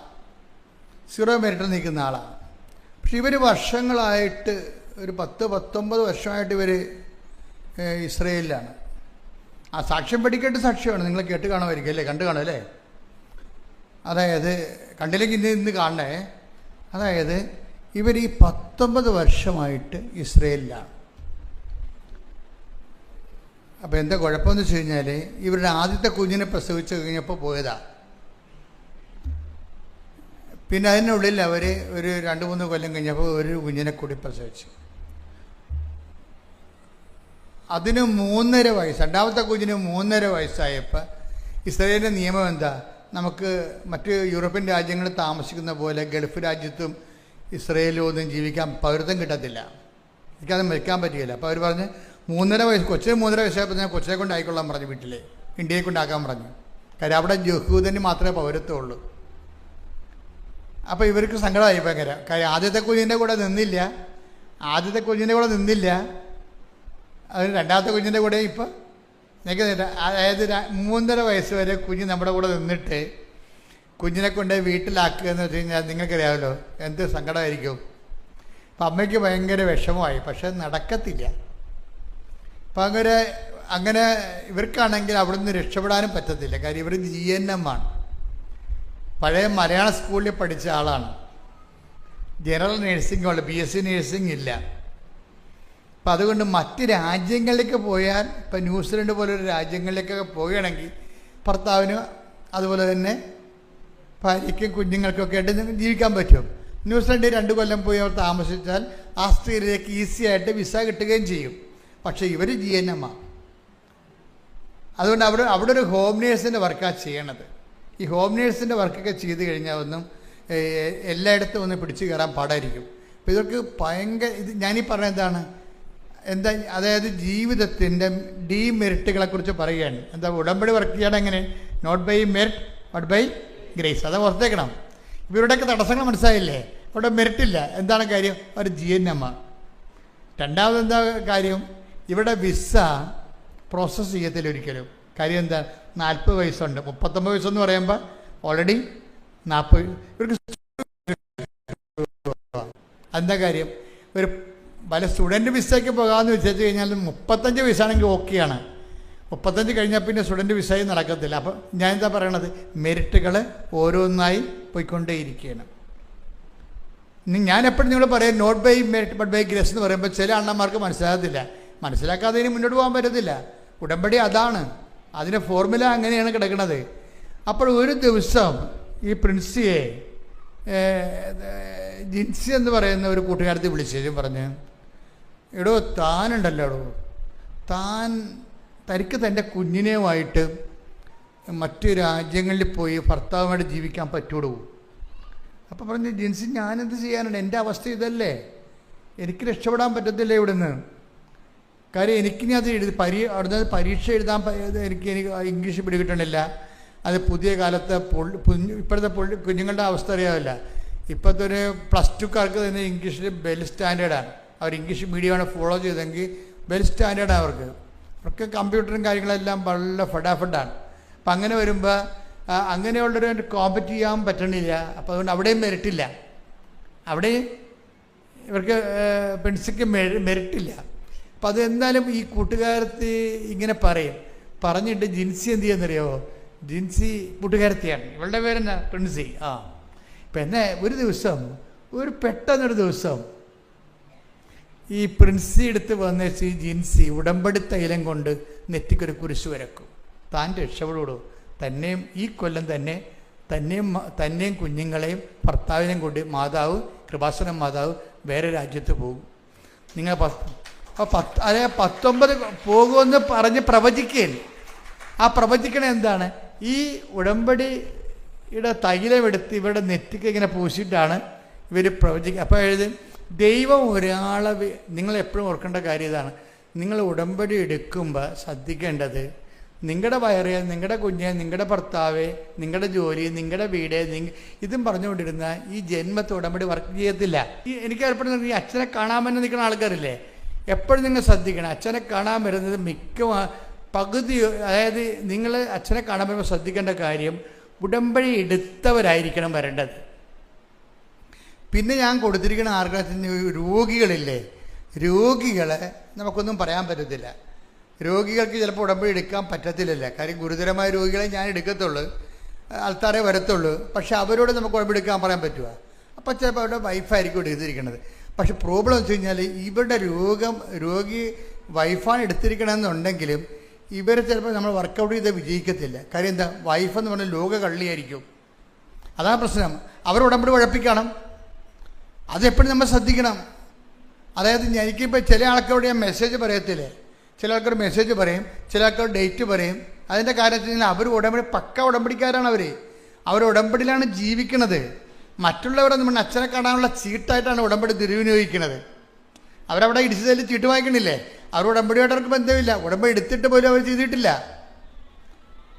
കാരണം ചില ആൾക്കാർ വരണമെന്ന് പറയണത്, ഇപ്പോൾ ഇന്നലെ ഞാൻ ഒരു നോക്കുമ്പോൾ ഉടമ്പടി ചീട്ട് കിട്ടിയപ്പോൾ എനിക്ക് സംശയം തോന്നി. മാതാവിൻ്റെ അടുത്ത് വെച്ചപ്പോൾ എനിക്ക് സംശയം തോന്നി. ഞാൻ നേരെ ചെന്നു അവരുടെ ഉടമ്പടിയുടെ ചീട്ട് പരിശോധിച്ചു. ഉടനെ അവരുടെ പേപ്പർ പരിശോധിച്ചപ്പോൾ 2023 ഉടമ്പടിയാണ്. അന്ന് മുങ്ങിയിട്ട് ഇന്ന് പൊങ്ങുകയാണ് ആള്. ഇത് പുതുക്കിയിട്ടില്ല, ഇന്ന് പുതുക്കിയിരിക്കുകയാണ്. എന്തിനാണ്? അച്ഛനെ കാണാൻ വേണ്ടി. ആർക്ക്? അനിയത്തിയുടെ കൊച്ചിന് എന്തോ കുഴപ്പമുണ്ടായി, വണ്ടി ഇടിക്കാനൊക്കെ ചെയ്തപ്പോൾ ഈ വീട്ടിലിരിക്കുന്ന ഉടമ്പടിയും പൊക്കിക്കൊണ്ട് വന്നിരിക്കുകയാണ്. അത് അപ്പം പുതുക്കിയിരിക്കുകയാണ്. ഇതൊന്നും ഉടമ്പടി വർക്ക് ചെയ്യുന്നതല്ല. ദൈവത്തിനെ പറ്റിച്ച് അനുഗ്രഹം അടിച്ചു മാറ്റാൻ വേണ്ടി നിങ്ങൾ ചെയ്യുമ്പോൾ നിങ്ങൾ അളക്കുന്ന കർത്താവ് എന്താ പറഞ്ഞത്? അതാണ് പ്രശ്നം. ഞാൻ അച്ഛൻ അങ്ങനെ പറഞ്ഞു, അച്ഛൻ ഇങ്ങനെ പറഞ്ഞിട്ട് കാര്യമില്ല. ഈശോ പറഞ്ഞ കാര്യമാണ് ഞാൻ പറയണത്. നിങ്ങൾ അളക്കുന്ന അളവുകോല് കൊണ്ട് തന്നെ നിങ്ങൾക്കും സിമ്പിളല്ലേ അത്? ബൈബിളിൻ്റെ ഇക്കോണമി അതാണ്. അപ്പം അതുകൊണ്ടാണ് ഞാൻ പറയുന്നത്, നിങ്ങൾ എപ്പോഴും ഉടമ്പടി ഒന്ന് പ്രാർത്ഥിച്ചേ. കർത്താവ് ദൈവമേ, ആത്മാർത്ഥതയോടെ ഉടമ്പടി ജീവിക്കുവാൻ എന്നെ സഹായിക്കണമേ. എനിക്ക് പ്രത്യേക അഭിഷേകം നൽകണമേ. ഹല്ലേലൂയ.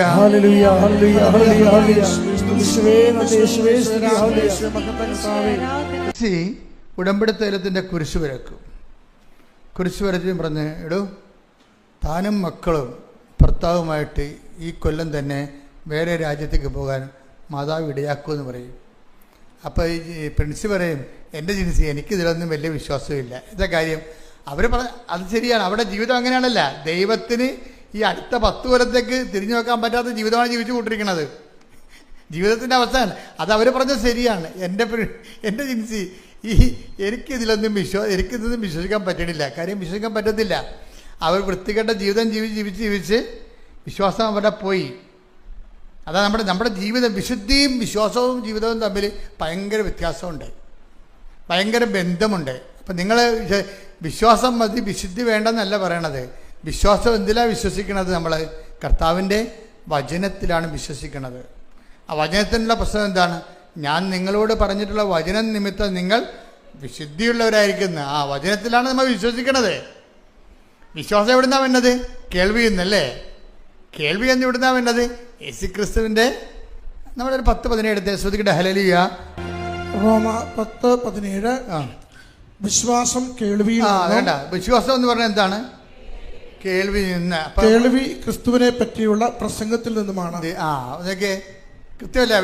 വിശ്വാസം എവിടെ നിന്ന് വരുന്നു? വിശ്വാസം റോമ 10:17. വിശ്വാസം എവിടെ നിന്ന് വരുന്നു? വിശ്വാസം കേൾവി നിന്ന്. കേൾവി എന്തിനെക്കുറിച്ചാണ്? ക്രിസ്തുവിനെ കുറിച്ചുള്ള പ്രസംഗത്തിൽ നിന്ന്. അതാണ് ഈ കേട്ടുകൊണ്ടിരിക്കുന്നത് നിങ്ങളെ. ക്രിസ്തുവിനെ കുറിച്ചുള്ള വചനങ്ങളിൽ നിന്നാണ്. അപ്പോൾ വിശ്വാസം തന്നെ എവിടെ നിന്നാണ്? വചനത്തിൽ നിന്നാണ് വരണത്. പറഞ്ഞ മനസ്സിലായില്ലേ? വിശ്വാസം എവിടെ നിന്ന് നമുക്ക് വരണത്? വചനത്തിൽ നിന്നാണ് വരണത്. വചനത്തിൻ്റെ പ്രശ്നം എന്താണ്? വചനത്തിന് 2-3 ഗുണങ്ങളാണുള്ളത്. ഒന്നെന്താണ്? വചനം രക്ഷയിലേക്ക് നയിക്കുന്ന ദൈവത്തിൻ്റെ ശക്തിയാണ്. റോമ 1:16 എടുത്ത് സുവിശേഷത്തെ പറ്റി പറഞ്ഞ സുവിശേഷത്തെ പറ്റി ഞാൻ ലജ്ജിക്കുന്നില്ല. എന്തെന്നാൽ വിശ്വസിക്കുന്ന ഏവർക്കും ആദ്യം യഹൂദർക്കും പിന്നീട് ഗ്രീക്കുകാർക്കും അത് രക്ഷയിലേക്ക് നയിക്കുന്ന ദൈവശക്തിയാണ്. അപ്പൊ സുവിശേഷം എന്ന് പറയണത്, വചനം എന്ന് പറയണത് എന്താണ്? അത് രക്ഷയിലേക്ക് നയിക്കുന്ന. രക്ഷ എന്ന് പറഞ്ഞാൽ എന്താണ്? ക്രിസ്തുവാണ്. ലൂക്കാ 2:30 എടുത്ത്. ലൂക്കാ 2:30-31. എന്തെന്നാൽ സകല ജനതകൾക്കും വേണ്ടി അവിടുന്ന് ഒരുക്കിയിരിക്കുന്ന രക്ഷ എന്റെ കണ്ണുകൾ കണ്ടു കഴിഞ്ഞു. ഇതൊക്കെ ബേസിക് വചനങ്ങളാണ്. എന്താണ്? ക്രിസ്തുവിനെ കയ്യിലെടുത്തപ്പോൾ ശമയോൻ പറഞ്ഞതാണ്. എന്താണ്? സകല ജനങ്ങൾക്ക് വേണ്ടി ഒരുക്കിയിരിക്കുകയാണ്. അല്ല ക്രിസ്ത്യാനികൾക്ക് വേണ്ടി മാത്രമല്ല. മനസ്സിലായില്ലേ? യഹൂദന് വേണ്ടി, അക്രൈസ്തർക്ക് വേണ്ടി, ഹിന്ദുക്കൾക്ക് വേണ്ടിയും മുസ്ലിംസിന് വേണ്ടിയും പാർസികൾക്ക് വേണ്ടിയും എന്തെന്നാൽ സകല ജനങ്ങൾക്കും വേണ്ടി പറഞ്ഞേ, എന്തെന്നാൽ സകല ജനതകൾക്കും വേണ്ടി ഒരുക്കിയിരിക്കുന്ന രക്ഷ അതാരാണ്? ക്രിസ്തുവാണ്. അതാണ് ക്രിസ്തുവ. അപ്പൊ വിശ്വാസം എന്ന് പറഞ്ഞാൽ എന്താണ്? വിശ്വാസം കേൾവിയിൽ നിന്നും 10:17 റോമ. വിശ്വാസം കേൾവിയിൽ നിന്നും പറഞ്ഞേ, വിശ്വാസം കേൾവിയിൽ നിന്നും, കേൾവി യേശുക്രിസ്തുവിനെ കുറിച്ചുള്ള കേൾവി യേശുക്രിസ്തുവിനെക്കുറിച്ചുള്ള വചനങ്ങളിൽ നിന്നുമാണ്. അപ്പൊ വചനം എന്താണ്? വചനം റോമ 1:16 അനുസരിച്ചുകൊണ്ട് രക്ഷയിലേക്ക് നയിക്കുന്ന ദൈവത്തിന്റെ ശക്തിയാണ്. അപ്പൊ വചനം രക്ഷയിലേക്ക് നയിക്കുന്ന ദൈവത്തിന്റെ ശക്തിയാണ്. അപ്പൊ അതുകൊണ്ട് തന്നെ ഈ വചനത്തിലൂടെ നമുക്ക് എന്താ ലഭിക്കണത്? ദൈവത്തിന്റെ ശക്തി ലഭിക്കും. പിന്നെ എന്ത് കിട്ടും? വിശുദ്ധി കിട്ടും. അപ്പം അതാണ് പ്രശ്നം. ഈ വചനം ആക്ടിവേറ്റ് ചെയ്യുമ്പോൾ നമുക്ക് ദൈവത്തിൻ്റെ ശക്തിയാണ് ലഭിക്കുന്നത്. ബലഹീനതയിലാണ് ദൈവത്തിൻ്റെ ശക്തി നമ്മൾ വായിച്ചില്ലേ? 2 Corinthians 12:9 വായിച്ചില്ലേ? ബലഹീനതയിലാണ് ദൈവത്തിൻ്റെ ശക്തി എന്ന് നമ്മൾ വായിച്ചു അല്ലേ? അപ്പോൾ ഈ ശക്തി നമുക്ക് കിട്ടുന്നത് എന്താണ്?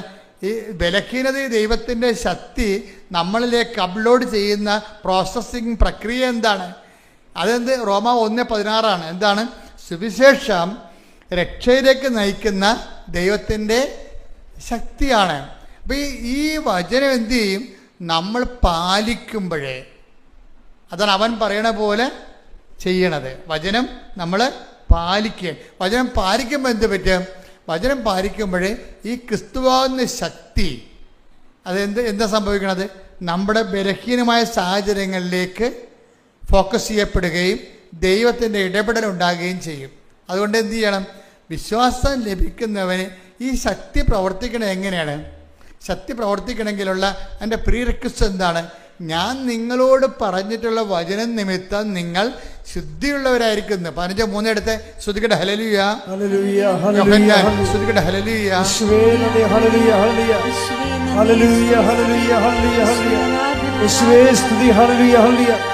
യോഹന്നാൻ 15:3. ഞാൻ നിങ്ങളോട് പറഞ്ഞ വചനം നിമിത്തം നിങ്ങൾ ശുദ്ധിയുള്ളവരായിരിക്കുന്നു. അതാണ്. അപ്പൊ വചനത്തിന്റെ പ്രശ്നം വെച്ചാൽ വചനത്തിന് ആദ്യം എന്താ വേണ്ടത്? ആദ്യം നമുക്ക് വചനം കേൾക്കുമ്പോൾ ഉടനെ അടയാളങ്ങൾ ഉണ്ടാകത്തില്ല. ശക്തി പ്രവർത്തിക്കണ മുമ്പ് നമ്മൾ എന്ത് ചെയ്യണം? വചനം നിമിത്തം നിങ്ങൾ ശുദ്ധിയുള്ളവരാകണം. അപ്പോൾ വചനം ആക്ടിവേറ്റ് ചെയ്യുമ്പോഴാണ് നമുക്ക് വിശുദ്ധി ഉണ്ടാകണത്. അപ്പം വിശുദ്ധി ഇല്ലാതെ ദൈവത്തെ പ്രസാദിപ്പിക്കുക സാധ്യമല്ല. Take the word of God. വിശുദ്ധി ഇല്ലാതെ ദൈവത്തെ പ്രസാദിപ്പിക്കുക സാധ്യമല്ല. ശുദ്ധി ഇല്ലാതെ ദൈവത്തെ പ്രസാദിപ്പിക്കുക സാധ്യമല്ലെന്ന് പൗലോസപ്പോസ്തലന്റെ വചനമാണ്. അപ്പം ഇതിനകത്ത് വരുന്ന വിഷയം, വചനം കേൾക്കുന്ന മാത്രയിൽ 15:3 വർക്കൗട്ട് ചെയ്യണം. എന്താണ്? ഞാൻ നിങ്ങളോട് പറഞ്ഞ വചനം നിമിത്തം നിങ്ങൾ ശുദ്ധിയുള്ളവരായിരിക്കണം. അപ്പം ഇത് വർക്കൗട്ട് ചെയ്ത് കഴിഞ്ഞാൽ എന്ത് പറ്റും? ഇത് ആദ്യം ബേസിക്കായിട്ട് അതാണ് വർക്കൗട്ട് ചെയ്യേണ്ടത്. അങ്ങനെ വന്നാൽ പിന്നീട് എന്താണ്? അവൻ പറയുന്ന പോലെ ചെയ്ത് കഴിയുമ്പോൾ വചനത്തിൻ്റെ റോമ 1:16 അനുസരിച്ചുകൊണ്ട് രക്ഷയിലേക്ക് നയിക്കുന്ന ദൈവത്തിൻ്റെ ശക്തി നമ്മളിൽ പ്രവർത്തിക്കാൻ തുടങ്ങും. അതുകൊണ്ട് ആദ്യം വിശുദ്ധീകരണമാണ് വേണ്ടത്. ആദ്യം വിശുദ്ധീകരണം സംഭവിച്ച് കഴിയുമ്പോൾ ചില ആൾക്കാർ എന്ത് ചെയ്യുമെന്നറിയാമോ? ചില ആൾക്കാർക്ക് മണ്ടത്തരം പറ്റും. അവർ വിശുദ്ധീകരിക്കത്തില്ല. ആ പഴയ പോലെ അഴുക്കട്ട ജീവിതം തന്നെ ജീവിക്കും. വൃത്തികെട്ട വർത്തമാനം പറയും, നാട്ടുകാട്ട കഴുത്തേക്ക് കയറും, കണ്ടവൻ്റെ പരദൂഷണം പറയും, ഏഷണി പറയും. അതുപോലെ തന്നെ ഓരോ തരത്തിലുള്ള പഴയ ജന്മത്തിന് ഒരു മാറ്റം ഉണ്ടാകില്ല. തിരികത്തിച്ച് ദൈവത്തിന് പുകയിട്ടുകൊണ്ടിരിക്കും. കൊപ്രയൊക്കെ പുകയിടണമെന്ന് പറഞ്ഞ പോലെ തിരികെ ഇവർക്ക് മാറ്റമൊന്നും ഉണ്ടാകത്തില്ല. ഇവരാ പഴയ പിടുത്ത് കൂതറ ജന്മമായിരിക്കും സാധനം. എന്ന് വെച്ച് കഴിഞ്ഞാൽ നാട്ടുകാരുടെ കരുത്തേക്ക് കയറും, എല്ലാവരുടെയും കുറ്റം പറയും, എവിടെ നോക്കിയാലും നെഗറ്റീവേ പറയത്തുള്ളൂ. ഇങ്ങനെ ആ പഴയ ജന്മം തന്നെയായിരിക്കും. എപ്പോഴും നമ്മൾ ശ്രദ്ധിക്കേണ്ടത്, അതായത് പഴയ ജന്മത്തിൻ്റെ ഭാഗമായിട്ടാണ് ഈ തകർച്ച വന്നിരിക്കുന്നത്. ഇപ്പം നമുക്ക് തകർച്ച വരാൻ കാര്യം എന്താണ്? നമ്മുടെ ജന്മം ഇതുപോലെ പാഴ്ജന്മം ആയതുകൊണ്ട്, പാപത്തിൻ്റെ ജന്മം ആയതുകൊണ്ട് അവർക്ക് അതിനെക്കുറിച്ച് അനുതാപമില്ല. അവരാ പഴയ വൈകൃത ജീവിതം തന്നെ ജീവിച്ചു തീർക്കണ കാരണം അവർക്ക് അതിനെക്കുറിച്ച് തകർച്ച എന്താണ് ക്ഷണിച്ചു വരുത്തുന്നതാണ്. അതുകൊണ്ട് ബൈബിൾ എന്താ പറയുന്നത് അറിയാവോ? നിങ്ങൾ എങ്ങനെയാണ് വീണതെന്ന് നോക്കാൻ പറയും. ബൈബിൾ അതാണ് പറയണത്. നിങ്ങൾക്കിപ്പോൾ തകർച്ച എന്ന് പറഞ്ഞിങ്ങനെ വായും പൊളിച്ചപ്പോഴും പറഞ്ഞുകൊണ്ടിരിക്കേണ്ട അങ്ങനെ സംഭവിച്ച് ഇങ്ങനെ സംഭവിച്ച് മകൻ്റെ ജോലി പോയി, അവനെ കഞ്ചാവ് പിടിച്ച്, ഭർത്താവ് വേറെ പെണ്ണുങ്ങളടുത്ത് പോയി, ഇങ്ങനെ കണാകുണായും പറഞ്ഞുകൊണ്ട് നടക്കേണ്ട കാര്യമില്ല. നിങ്ങൾ എങ്ങനെ വീണെന്ന് നോക്കാൻ പറയും. മകനെ കഞ്ചാവ് പിടിച്ചതെന്ന് പറഞ്ഞ കാര്യം, അയ്യോ അവനെ പച്ചക്കും ഇല്ലെന്ന് വെച്ചാൽ പഴുത്തതിനും ഇല്ലെന്ന് വെച്ചാൽ അവൻ്റെ കൂട്ടുകാരൻ കൊടുത്താൽ പൊതിയായിരുന്നു, അവനെ അറിയാൻ പോലെ കൂട്ടുകാരനെ വിശ്വസിച്ച് അവസാനം പോലീസ് പിടിച്ചതൊക്കെ പറയും. ഇങ്ങനെ പറയാവുന്നല്ലാതെ കഥയില്ല. ബൈബിൾ എന്താ പറയണത്? ഇങ്ങനെ ഒരു പാട്ടൊന്നും പറയണ്ട, മറിച്ച് എന്ത് ചെയ്യണം? എങ്ങനെ നിങ്ങൾ വെളിപ്പാട് 2:5 എടുത്ത് ശ്രുതിക്കട്ടെ. ഹല്ലേലൂയ ഹല്ലേലൂയ ഹല്ലേലൂയ ഹല്ലേലൂയ ഹല്ലേലൂയ. യേശുവേ നന്ദി, യേശുവേ സ്തുതി. ഹല്ലേലൂയ ഹല്ലേലൂയ ഹല്ലേലൂയ ഹല്ലേലൂയ ഹല്ലേലൂയ. വെളിപാട് 2:5. വെളിപ്പാട് 2:5. അതിനാൽ നീ ഏതവസ്ഥയിൽ നിന്ന് അധപ്പതിച്ചുവെന്ന് ചിന്തിക്കുക. ഇതാണ് പ്രശ്നം. അതായത് ഇത് വർക്കൗട്ട് ചെയ്യണമെങ്കിൽ ആദ്യം പറയണത് ഇങ്ങനെ പാട്ടൊക്കെ പാടാതെ ആദ്യം ചെയ്യേണ്ടത് നിങ്ങൾ എവിടെയാണ് ഫോളായെന്ന് നോക്കണം. ഫാളിങ് എവിടെ സംഭവം, എവിടെയാണ് വീണെന്ന് നോക്കണം. ഏതവസ്ഥയിൽ നിന്നാണ് അധപ്പതിച്ചതെന്ന് നോക്കണം. അതുകൊണ്ട് ഈശോ ആ നിലപാടിന്, അത് ഈശോയുടെ നിലപാടാണ്. ബൈബിൾ തുന്നിക്കെട്ടുമ്പോൾ അവസാനമായിട്ട് വെളിപാട് അവസാനിക്കാൻ പോകുമ്പോൾ ലാസ്റ്റ് പറയുന്ന വാക്കുകളാണ്. എന്താണ്? മനുഷ്യൻ രക്ഷപ്പെടുന്നുണ്ടെങ്കിൽ ആദ്യം ചെയ്യേണ്ടത് ഇന്നത്തെ അവസ്ഥയിലേക്ക് എങ്ങനെ എത്തി, തകർച്ച എങ്ങനെ വന്നു, അതെന്താണ്? കയ്യിരിപ്പ് പരിശോധിക്കാൻ പറയുകയാണ്. കർത്താവ് പറഞ്ഞില്ലേ, സിലോഹയിൽ ഗോപുരം വീണ് 18 പേര് മരിച്ചു. അതിന് കർത്താവിനൊരു ബുദ്ധിമുട്ട്, ഒരു ടെൻഷനും ഇല്ല. അങ്ങയുടെ കാലത്ത് ആ ആഴ്ച സംഭവിച്ചതാണ്. ഒരു ഗോപുരം ഉണ്ടായിരുന്നു, അത് പിടച്ചല്ലി വീണ് 18 പേരുടെ കാഞ്ഞുപോയി. എന്നിട്ട് കർത്താവ് ചോദിക്കുകയാണ്, ആ സിലോഹയിൽ അന്ന് അവിടെ ഉണ്ടായിരുന്ന ആൾക്കാരെക്കാളൊക്കെ ഈ ഗോപുരം വീണ് ചത്ത കക്ഷികൾ പാപികളാണെന്ന് നിങ്ങൾ കരുതുന്നുണ്ടോ? ഇല്ലെന്നാണ് എനിക്ക് തോന്നുന്നത്. പശ്ചാത്തപിച്ചില്ലെങ്കിൽ നിങ്ങളും അതുപോലെ തകരും. ഇപ്പം തകർച്ച വന്ന എന്താണ് കാര്യം? എവിടെയൊക്കെ കുഴപ്പങ്ങൾ ഉണ്ടാക്കിയിട്ടുണ്ട്. ഇപ്പം നിങ്ങൾ ഈ കൊച്ചിനെ കഞ്ചാവ് പിടിച്ചെന്ന് പറഞ്ഞില്ലേ, നിങ്ങൾ പറഞ്ഞത് ശരിയാണ്. അവൻ കഞ്ചാവ് വലിക്കത്തുമില്ല, കഞ്ചാവ് സൂക്ഷിക്കത്തുമില്ല. അവൻ്റെ കൂട്ടുകാരൻ അവനെ ചതിച്ചതാണ്. പക്ഷേ ഇപ്പം അവനകത്താണ്, മകനകത്താണ്. അപ്പം അവൻ പറയും, ഞാനിനി ഒരു ദൈവത്തിലും വിശ്വസിക്കണില്ല. എന്താ കാര്യം? ഞാനൊരു തെറ്റും ചെയ്തില്ല, എന്നിട്ട് ഞാൻ അകത്ത് പോയില്ലേ? നീ തെറ്റ് ചെയ്യണമെന്ന് നിർബന്ധമില്ല, നിൻ്റെ അമ്മ തെറ്റ് ചെയ്താൽ മതി. ഞാൻ ആ ചേട്ടത്തിയോട് ചോദിച്ചേ, ചേട്ടത്തി ഇവനെ പ്രഗ്നൻ്റ് ആയതിനു ശേഷം എത്ര പ്രാവശ്യം 8 മാസം വരെ നിങ്ങൾ പണിക്ക് പോയെന്ന് കേട്ട്, എത്ര പ്രാവശ്യം നിങ്ങൾ ദേവാലയത്തിൽ പോയി? അതാണ് വിഷയം. നിസ്സാരമില്ല. ഇത് ഒറ്റക്കൈക്കും കച്ചും കൈയും തിരിയത്തില്ലേ? നിങ്ങളിപ്പോൾ തൊഴിലുറപ്പിന് പോണവരുണ്ട്, ഓഫീസിൽ പോണവരുണ്ട്. അവസാന പ്രസവ ലീവ് കൂട്ടിയെടുക്കാൻ വേണ്ടിയേ, പ്രസവ ലീവ് ഗവൺമെൻറ് കൊടുക്കുമല്ലോ, മെറ്റേണിറ്റി ലീവ് പോകാതിരിക്കാൻ വേണ്ടി പ്രസവിക്കണതിന് 5 ദിവസം മുമ്പ് വരെ അവർ ഓഫീസിൽ പോകും. പക്ഷേ ദേവാലയത്തിൽ പോകത്തില്ല. അതാണ് വിഷയം. കർത്താവിന് അതായത് എപ്പോഴും നമ്മൾ ശ്രദ്ധിക്കണം, ദൈവത്തിന് കൊടുക്കേണ്ടത് ദൈവത്തിന് കൊടുക്കണം. നിങ്ങളുടെ പ്രസവ ലീവ് കൂട്ടിയെടുക്കാൻ വേണ്ടിയാണ് നിങ്ങൾ അന്ത്യനിമിഷം വരെ പ്രസവിക്കുന്നതിന് 3 ദിവസം മുമ്പ് വരെ നിങ്ങൾ ഓഫീസിൽ പോകും. പക്ഷേ അതേസമയം തന്നെ ദൈവികമായ കാര്യങ്ങൾക്ക് ഈ മകനെ പ്രസവിക്കുന്ന സമയത്ത് നിങ്ങളുടെ ദൈവമായിട്ടുള്ള നിങ്ങളുടെ ബന്ധം എന്തായിരുന്നു? ദൈവികമായൊരു കൃപയിലാണോ നിങ്ങൾ ഇവനെ പ്രസവിച്ചതെങ്കിൽ ഇവനെ ഇങ്ങനെ പിടിക്കേണ്ട കാര്യമില്ല. എന്താ കാര്യം? ദൈവം പ്രൊട്ടക്റ്റ് ചെയ്യും. അതാണ് സ്മിർനായിലെ സഭ ചോദിക്കുന്നത്. നിങ്ങൾ എങ്ങനെ ഏതവസ്ഥയിൽ നിന്ന് നിബന്ധിച്ചുവെന്ന് നോക്കുക. ഒറ്റ കൈക്ക് തീരത്തില്ല കേട്ടോ. അതായത് ആദ്യം വിശുദ്ധീകരണം, പിന്നെ ശക്തീകരണം. അതാണ് ദൈവത്തിൻ്റെ ഒരു ആക്ഷൻ്റെ രീതി. അതാണ് നിങ്ങൾ പറഞ്ഞത്. എന്താണ്? ആദ്യം ശക്തീകരണം, പിന്നെ ഞാൻ വിശുദ്ധീകരിച്ചോളാം. നടക്കത്തില്ല. ഇത് കറക്റ്റ് ചെയ്യണം. ഞാൻ നിങ്ങളെ കുറ്റപ്പെടുത്തുകയല്ല. എൻ്റെ മക്കളെല്ലാവരും കാര്യം ഉടമ്പടി 10 പേര് ചെയ്താൽ 10 പേരും വലിയ രക്ഷ. കാര്യം ഉടമ്പടി പെർഫെക്റ്റ് ഫോർമുലയാണ്, അതിന് തെറ്റില്ല, അത് കറക്റ്റാണ്, പ്രൂവൺ ഫാക്റ്റാണത്. പക്ഷെ ചില ആൾക്കാരെ അത് ചെയ്ത് തെറ്റിക്കണുണ്ട്. ആദ്യം എന്താണ്? ആദ്യം വിശുദ്ധീകരണം, പിന്നെ എന്ത് ചെയ്യണം? പിന്നെയാണ്, അതാണ് ഈശോ പറഞ്ഞത്, ഞാൻ വിശുദ്ധീകരണത്തിന് എന്ത് ചെയ്യണം? ഒന്നും ചെയ്യണ്ട, കർത്താവിൻ്റെ വചനം അനുസരിച്ച് ജീവിച്ചാൽ മതി, വേറെ ഒന്നും ചെയ്യണ്ട. അതായത് കർത്താവിൻ്റെ വചനത്തിൽ എങ്ങനെയാണ്, എന്താണ് എഴുതിയിരിക്കുന്നത്, അതനുസരിച്ച് ജീവിച്ചാൽ മതി.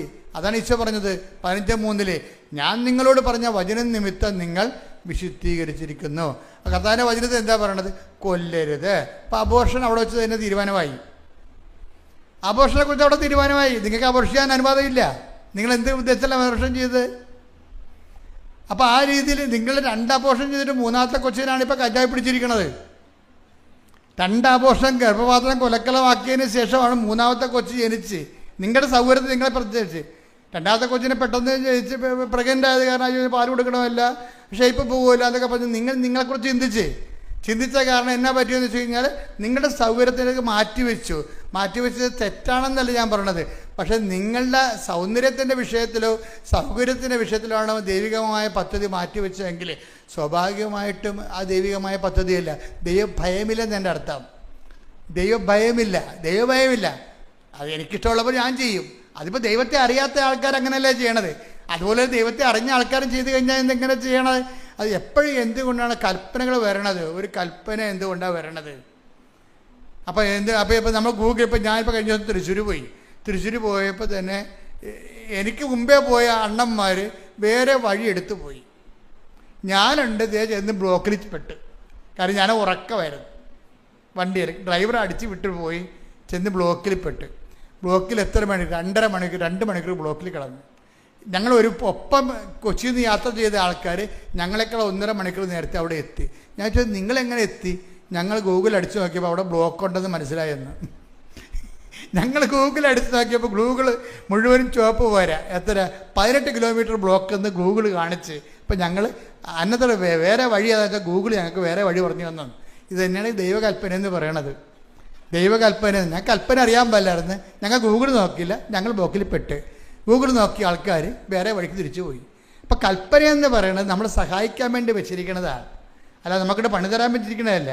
അപ്പം അതുകൊണ്ട് നമ്മളെ സംബന്ധിച്ചോളം ലൈഫ് കുറച്ചുകൂടി ദൈവത്തിന് ഏത് സമയത്ത് നിങ്ങളുടെ ജീവിതത്തിൽ ഇടപെടാൻ പറ്റുന്ന രീതിയിൽ ആണ്. ഭയങ്കര ദൈവസ്നേഹം. നമ്മളെ കൽപ്പനകളെക്കുറിച്ച് കറക്റ്റായിട്ട് ചോദിച്ചാൽ എന്തൊരു അത് കൽപ്പന കേൾക്കുന്നതും ദൈവത്തിൻ്റെ വചനം കേൾക്കുന്നതും ദൈവത്തിൻ്റെ വചനം പാലിക്കണതുണ്ടല്ലോ മക്കളെ, ഭയങ്കര നിസ്സാരമാണ്. ദൈവത്തിൻ്റെ വചനം പാലിക്കാതെ ഒന്നാമത്തേൽ ഹാർഡായിട്ടുള്ള വചനങ്ങൾ പാലിക്കാൻ വേണ്ടി നമുക്ക് അങ്ങനെയുള്ള സാഹചര്യം പോലും ദൈവം ഉണ്ടാക്കത്തില്ല. അത് ഉണ്ടാക്കാതിരിക്കാൻ വേണ്ടിയാണ് ഞങ്ങളെ പ്രലോഭനത്തിൽ ഉൾപ്പെടുത്തരുത് എന്ന് പ്രാർത്ഥനയിൽ കണ്ടൻറ്റ് വൈസ് വെച്ചിരിക്കണത്. കർത്താവ് ഒരു കണ്ടൻറ്റ് വെച്ചിട്ടില്ല. എന്താണ്? ഞങ്ങളെ അത് ചില ആൾക്കാർക്ക് ഞങ്ങളെ പ്രലോഭനത്തിൽ ഉൾപ്പെടുത്തരുത് ഇങ്ങനെ ചെല്ലിയെങ്കിൽ ശരിയാണ്. ഞങ്ങളെ പ്രലോഭനത്തിൽ ഉൾപ്പെടുത്തരുത് എന്ന് പറഞ്ഞാൽ അത് നമ്മൾ മീൻ ചെയ്യണം. കർത്താവെ, നിന്റെ നിന്ന് അകന്നു പോകുന്ന ഒരു കച്ചവടത്തിനും എൻ്റെ തല കൊണ്ട് വെച്ച് കൊടുത്തേക്കരുത്. ഐ കാൻ ബെയർ ഇറ്റ് എന്ന് പറയണം. അങ്ങനെ സത്യസന്ധമായ ദൈവത്തോട് പറഞ്ഞാൽ ഇങ്ങനെയുള്ള അലവാത്തരങ്ങളിൽ നമ്മളെ ദൈവം രക്ഷിക്കും. അപ്പോൾ ആ ചേടത്തി എന്ന് പറഞ്ഞത് 12 കൊല്ലം, അപ്പോൾ ഈ 10-20 കൊല്ലമല്ലേ കല്യാണം കഴിക്കാതെ കുദാസ് ചെയ്യാതെ ജീവിച്ചതെന്ന് പറയണത്. അപ്പം അതുകൊണ്ടാണ് അവർ പറയണത് കുദാസ് ചെയ്യാതെ ഇങ്ങനെ കുഞ്ഞുങ്ങളായിട്ട് ജീവിക്കുകയല്ലേ. അതാണ് പറയണത്. എനിക്ക് വിശ്വാസമൊന്നുമില്ല. വിശ്വാസം പോയി അവരുടെ വിശുദ്ധി പോണ സ്ഥലത്ത് വെച്ച് വിശ്വാസം പോകും. എൻ്റെ ഡൗട്ട് എന്താണ്? നിങ്ങൾക്ക് വിശ്വാസം ഉണ്ടെന്ന് പറഞ്ഞത് വിശ്വാസം ഇങ്ങനെ ഉണ്ടാക്കിയെടുക്കണമല്ലത്. ദൈവത്തിൻ്റെ ദാനമാണത്. പരിശുദ്ധാത്മാവിൻ്റെ ദാനമല്ല വിശ്വാസം. അല്ല നമ്മുടെ ലോകത്തിലുണ്ടാകുന്ന ജ്ഞാനങ്ങളെ പോലെ അമേരിക്ക അവിടെ ഉണ്ടെന്ന് വിശ്വസിക്കണതാണ്. അതൊന്നുമല്ല.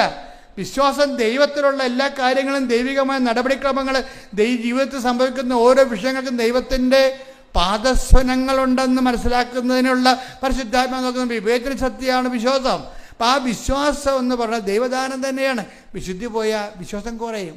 പക്ഷേ അപ്പോൾ എന്താ വേറെ ഒരു ഗുണം ചെയ്ത്? അപ്പോഴേ ഇവിടെ എന്ത് സംഭവിച്ചിരിക്കണത്? ഇവർക്ക് വിശ്വാസം ഇല്ലെങ്കിലും നമ്മൾക്ക് ഈ പ്രിൻസിക്കാണ് വിശ്വാസം ഇല്ലെന്ന് പറയണത്. പക്ഷേ ആർക്കാണ് വിശ്വാസം ഉള്ളത്? ജിൻസിക്ക് വിശ്വാസമുണ്ട്. അവൾ പറയണേ എൻ്റെ വിശ്വാസത്തിലാണ് ഇത് വർക്കൗട്ട് ചെയ്തിരിക്കണമെന്ന് പറയും. നിങ്ങൾ ഈ വർഷം കയറിപ്പോകുമെന്ന് പറയും. അത് അവരുടെ വിശ്വാസത്തിലല്ല. ആരാണ്? ചെയ്ത് കൊടുത്തവൻ്റെ, അവിടെ നെറ്റിക്ക് കുരിശിട്ടവൻ്റെ കിട്ടവളുടെ വിശ്വാസത്തിൻ്റെ അടിസ്ഥാനത്തിലാണ് ഗ്യാരണ്ടി ചെയ്യണത്. അന്ന് രാത്രി ഒരു സംഭവം നടക്കും. അന്ന് രാത്രി ഈ പ്രിൻസിയുടെ നെറ്റിയിൽ ജിൻസി കുരിശിട്ട ദിവസം രാത്രി ഒരു സംഭവം നടക്കും. ഒരു ചേടത്തി വരും ബെഡ്റൂമിലേക്ക് രാത്രി ദർശനത്തിലാണ്. അവർ ജുമ്മ വന്ന് കയറി ഇറങ്ങിപ്പോകും. കുറച്ച് കഴിയുമ്പോൾ അവിടെ മരിച്ചുപോയ അവിടെ അമ്മായിയപ്പൻ ഇവളുമായിട്ട് കൊണ്ട വൈരാഗ്യമായിരുന്നു. അവളുടെ ആ വൈരാഗ്യം ഇപ്പോഴും ഇവളുടെ മനസ്സിലുണ്ട്. പക്ഷെ ആ മനുഷ്യൻ സ്വപ്നത്തിൽ വരും. ഞാൻ പറയും, പ്രിൻസി എല്ലാം ശരിയാവും. അപ്പോഴും മനസ്സിലായി. ഇതുടനെ ജിൻസിനെ വിളിച്ച് ഇവൾക്കാണെങ്കിൽ വല്ലാത്ത രീതിയിൽ ഷിവർ ചെയ്യാൻ തുടങ്ങി ഈ കാഴ്ചയോടുകൂടി. ഭയങ്കര ഭീതിപ്പെടും. അതായത് സന്തോഷകരമായ സുഗതമായ എന്നാൽ ദൈവ സാന്നിധ്യത്തിൻ്റെ ഭീതിതമായ ഒരു കാഴ്ചയാണ്. ഒരു സ്ത്രീ വന്ന് ഇറങ്ങിപ്പോകുന്നു. അത് പോയി കണ്ട സെക്കൻഡുകൾക്കുള്ളിൽ മരിച്ചുപോയ അമ്മായിയപ്പൻ സ്വപ്നത്തിൽ വന്നിട്ട് പറയും, പ്രിൻസി എല്ലാം ശരിയാകും.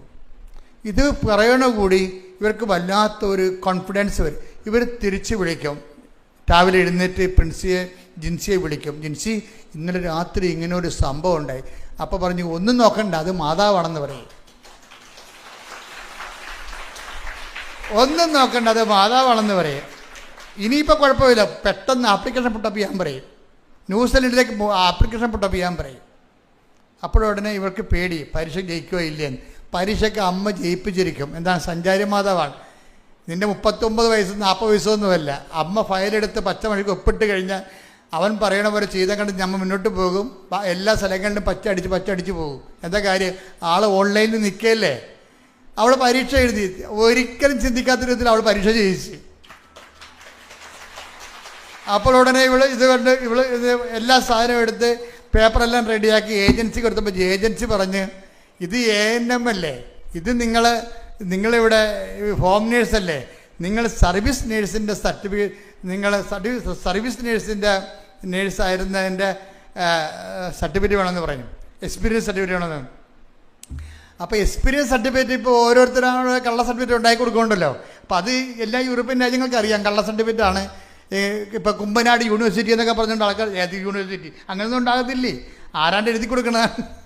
അപ്പോൾ അങ്ങനെയൊക്കെ സർട്ടിഫിക്കറ്റ് കൊടുക്കണം. കാരണം ഇപ്പോൾ സായിപ്പിനും ഇസ്തായക്കാർക്കും അറിയാം ഈ എക്സ്പീരിയൻസ് സർട്ടിഫിക്കറ്റ് എല്ലാം കള്ള സർട്ടിഫിക്കറ്റ് ആണെന്ന് പറയും. പിന്നെ നിങ്ങൾക്ക് പണി തരാതിരിക്കാൻ വേണ്ടി അവർക്ക് അവിടെ കോവിഡ് കഴിഞ്ഞപ്പോൾ കുറേ ആൾക്കാർ മരിച്ചു പോയത് കാരണം നിങ്ങളെ കളയാൻ പറ്റാത്തത് കൊണ്ട് അവരങ്ങ് വെച്ചുകൊണ്ടിരിക്കുന്നതാണ്. എപ്പോഴായാലും നമുക്ക് പണി കിട്ടും. അപ്പോൾ എപ്പോഴും നമ്മൾ ശ്രദ്ധിക്കണം. അതായത് അതുകൊണ്ട് തന്നെ ഇപ്പോൾ അവരെന്താ ചോദിച്ചിരിക്കണമെന്ന് അറിയാം. ഇവരോട് പ്രിൻസിയോട് ചോദിച്ചിരിക്കണത്, അവർ പറഞ്ഞു, നിങ്ങൾ ബാങ്കിൽ നിന്ന് സാലറി മാറിയ ബാങ്കുകാരുടെ സ്റ്റേറ്റ്മെൻറ്റ് തരാൻ പറയും. അപ്പോഴേ അതിലെ പ്രശ്നം. സർവീസ് ബാങ്കിൽ നിന്ന് സാലറി മാറി എടുത്തിട്ടുള്ള ബാങ്കുകാരുടെ സർട്ടിഫിക്കറ്റ് തരാൻ പറയും. ഉടനെ ഇവർ ബോംബെയിൽ ഹോസ്പിറ്റലിൽ ജോലി ചെയ്തിട്ടുണ്ട്. ഇവർ സാലറി മാറിയ ബാങ്കിലേക്ക് വിളിക്കും. ബാങ്കിലേക്ക് വിളിക്കുമ്പോൾ അങ്ങനെ എന്തോ ഹിന്ദിയൊക്കെ പറഞ്ഞ് സംഭവം എസ് എന്നൊക്കെ പറഞ്ഞ് അത് പുതിയ മാനേജറാണെന്ന് അയാൾ ക്ലോസ് ചെയ്തു. പിന്നെ ഇവർക്ക് ഇപ്പോൾ സാലറി കൊടുത്തില്ല. അയാൾക്ക് എന്താ, അതൊന്നും ചെയ്ത് കൊടുക്കത്തില്ല ആരും. അപ്പോഴുടനെ പിന്നെ തടസ്സമല്ല വന്നത്. അപ്പോൾ ഉടനെ ഇവൾ വീണ്ടും ഉടമ്പടി സ്ട്രോങ് ആക്കി വെച്ചും ജിൻസിനെ വിളിക്കുമ്പോൾ പറഞ്ഞ്, നീ കുഴപ്പമില്ല, നിനക്ക് പരിചയമുള്ള ബാങ്കുകാരെ വിളിക്കാൻ പറയും. അപ്പോൾ പരിചയമുള്ള ബാങ്കുകാർ ഇവളുടെ അക്കൗണ്ട് ബാങ്കുകാരനെ വിളിച്ചും പറയും, സാറേ എനിക്കിങ്ങനെ ഒരു പ്രശ്നമുണ്ട്, എന്നെ സഹായിക്കണം, സാറാ ബാങ്കിലോട്ട് വിളിക്കാൻ പറയാം, ബോംബെയിലാണ്. സാറാ ബാങ്കിലോട്ട് വിളിച്ച് പറഞ്ഞ്, ജിൻസി എൻ്റെ കസ്റ്റമറാണ്, അവരവിടെ സാലറി പേയ്മെൻറ്റ് നടത്തിയിട്ടുള്ളതാണ് നിങ്ങൾ, അതുകൊണ്ട് അതിൻ്റെ ഒരു ബാലൻസ് ഷീറ്റ് ഇങ്ങോട്ട് തരാൻ പറയും. അത് 24 മണിക്കൂറിൽ ആ ബാലൻസ് ഷീറ്റ് കമ്പ്യൂട്ടറിൽ വരും. എന്ന് വെച്ച് കഴിഞ്ഞാൽ അതേ പെട്ടെന്ന സംഭവങ്ങൾ. അതായത് എന്ത് തടസ്സം ഉണ്ടായാലും ഉടമ്പടിയിലാണെങ്കിൽ അമ്മ കുജിക്കണ പച്ച മഷീറ്റിന് ഒപ്പിട്ടല്ലേ ഇതിങ്ങനെ കയറി പോകും. അതിനുശേഷം അപ്പോൾ ഇതെല്ലാം കൊണ്ടുപോയി ഏജൻസിക്ക് കൊടുക്കും. ഏജൻസി പേപ്പറെല്ലാം പരിശോധിച്ച് നോക്കിയപ്പോഴാണ് പറഞ്ഞ്, മാഡം ഈ സംഭവം നടക്കത്തില്ല കേട്ടാ. എന്താ കാര്യം? നിങ്ങൾക്ക് 39 വയസ്സുണ്ട്. ഈ 39 വയസ്സുള്ള ആൾക്കാരെ നമ്മൾ വിസയ്ക്ക് ന്യൂസിലൻഡിലോട്ട് വെച്ച് കൊടുത്തു കഴിഞ്ഞാൽ ഉള്ള കുഴപ്പമെന്ന് പറയണത് ഇത് പക്ക റിജക്റ്റ്.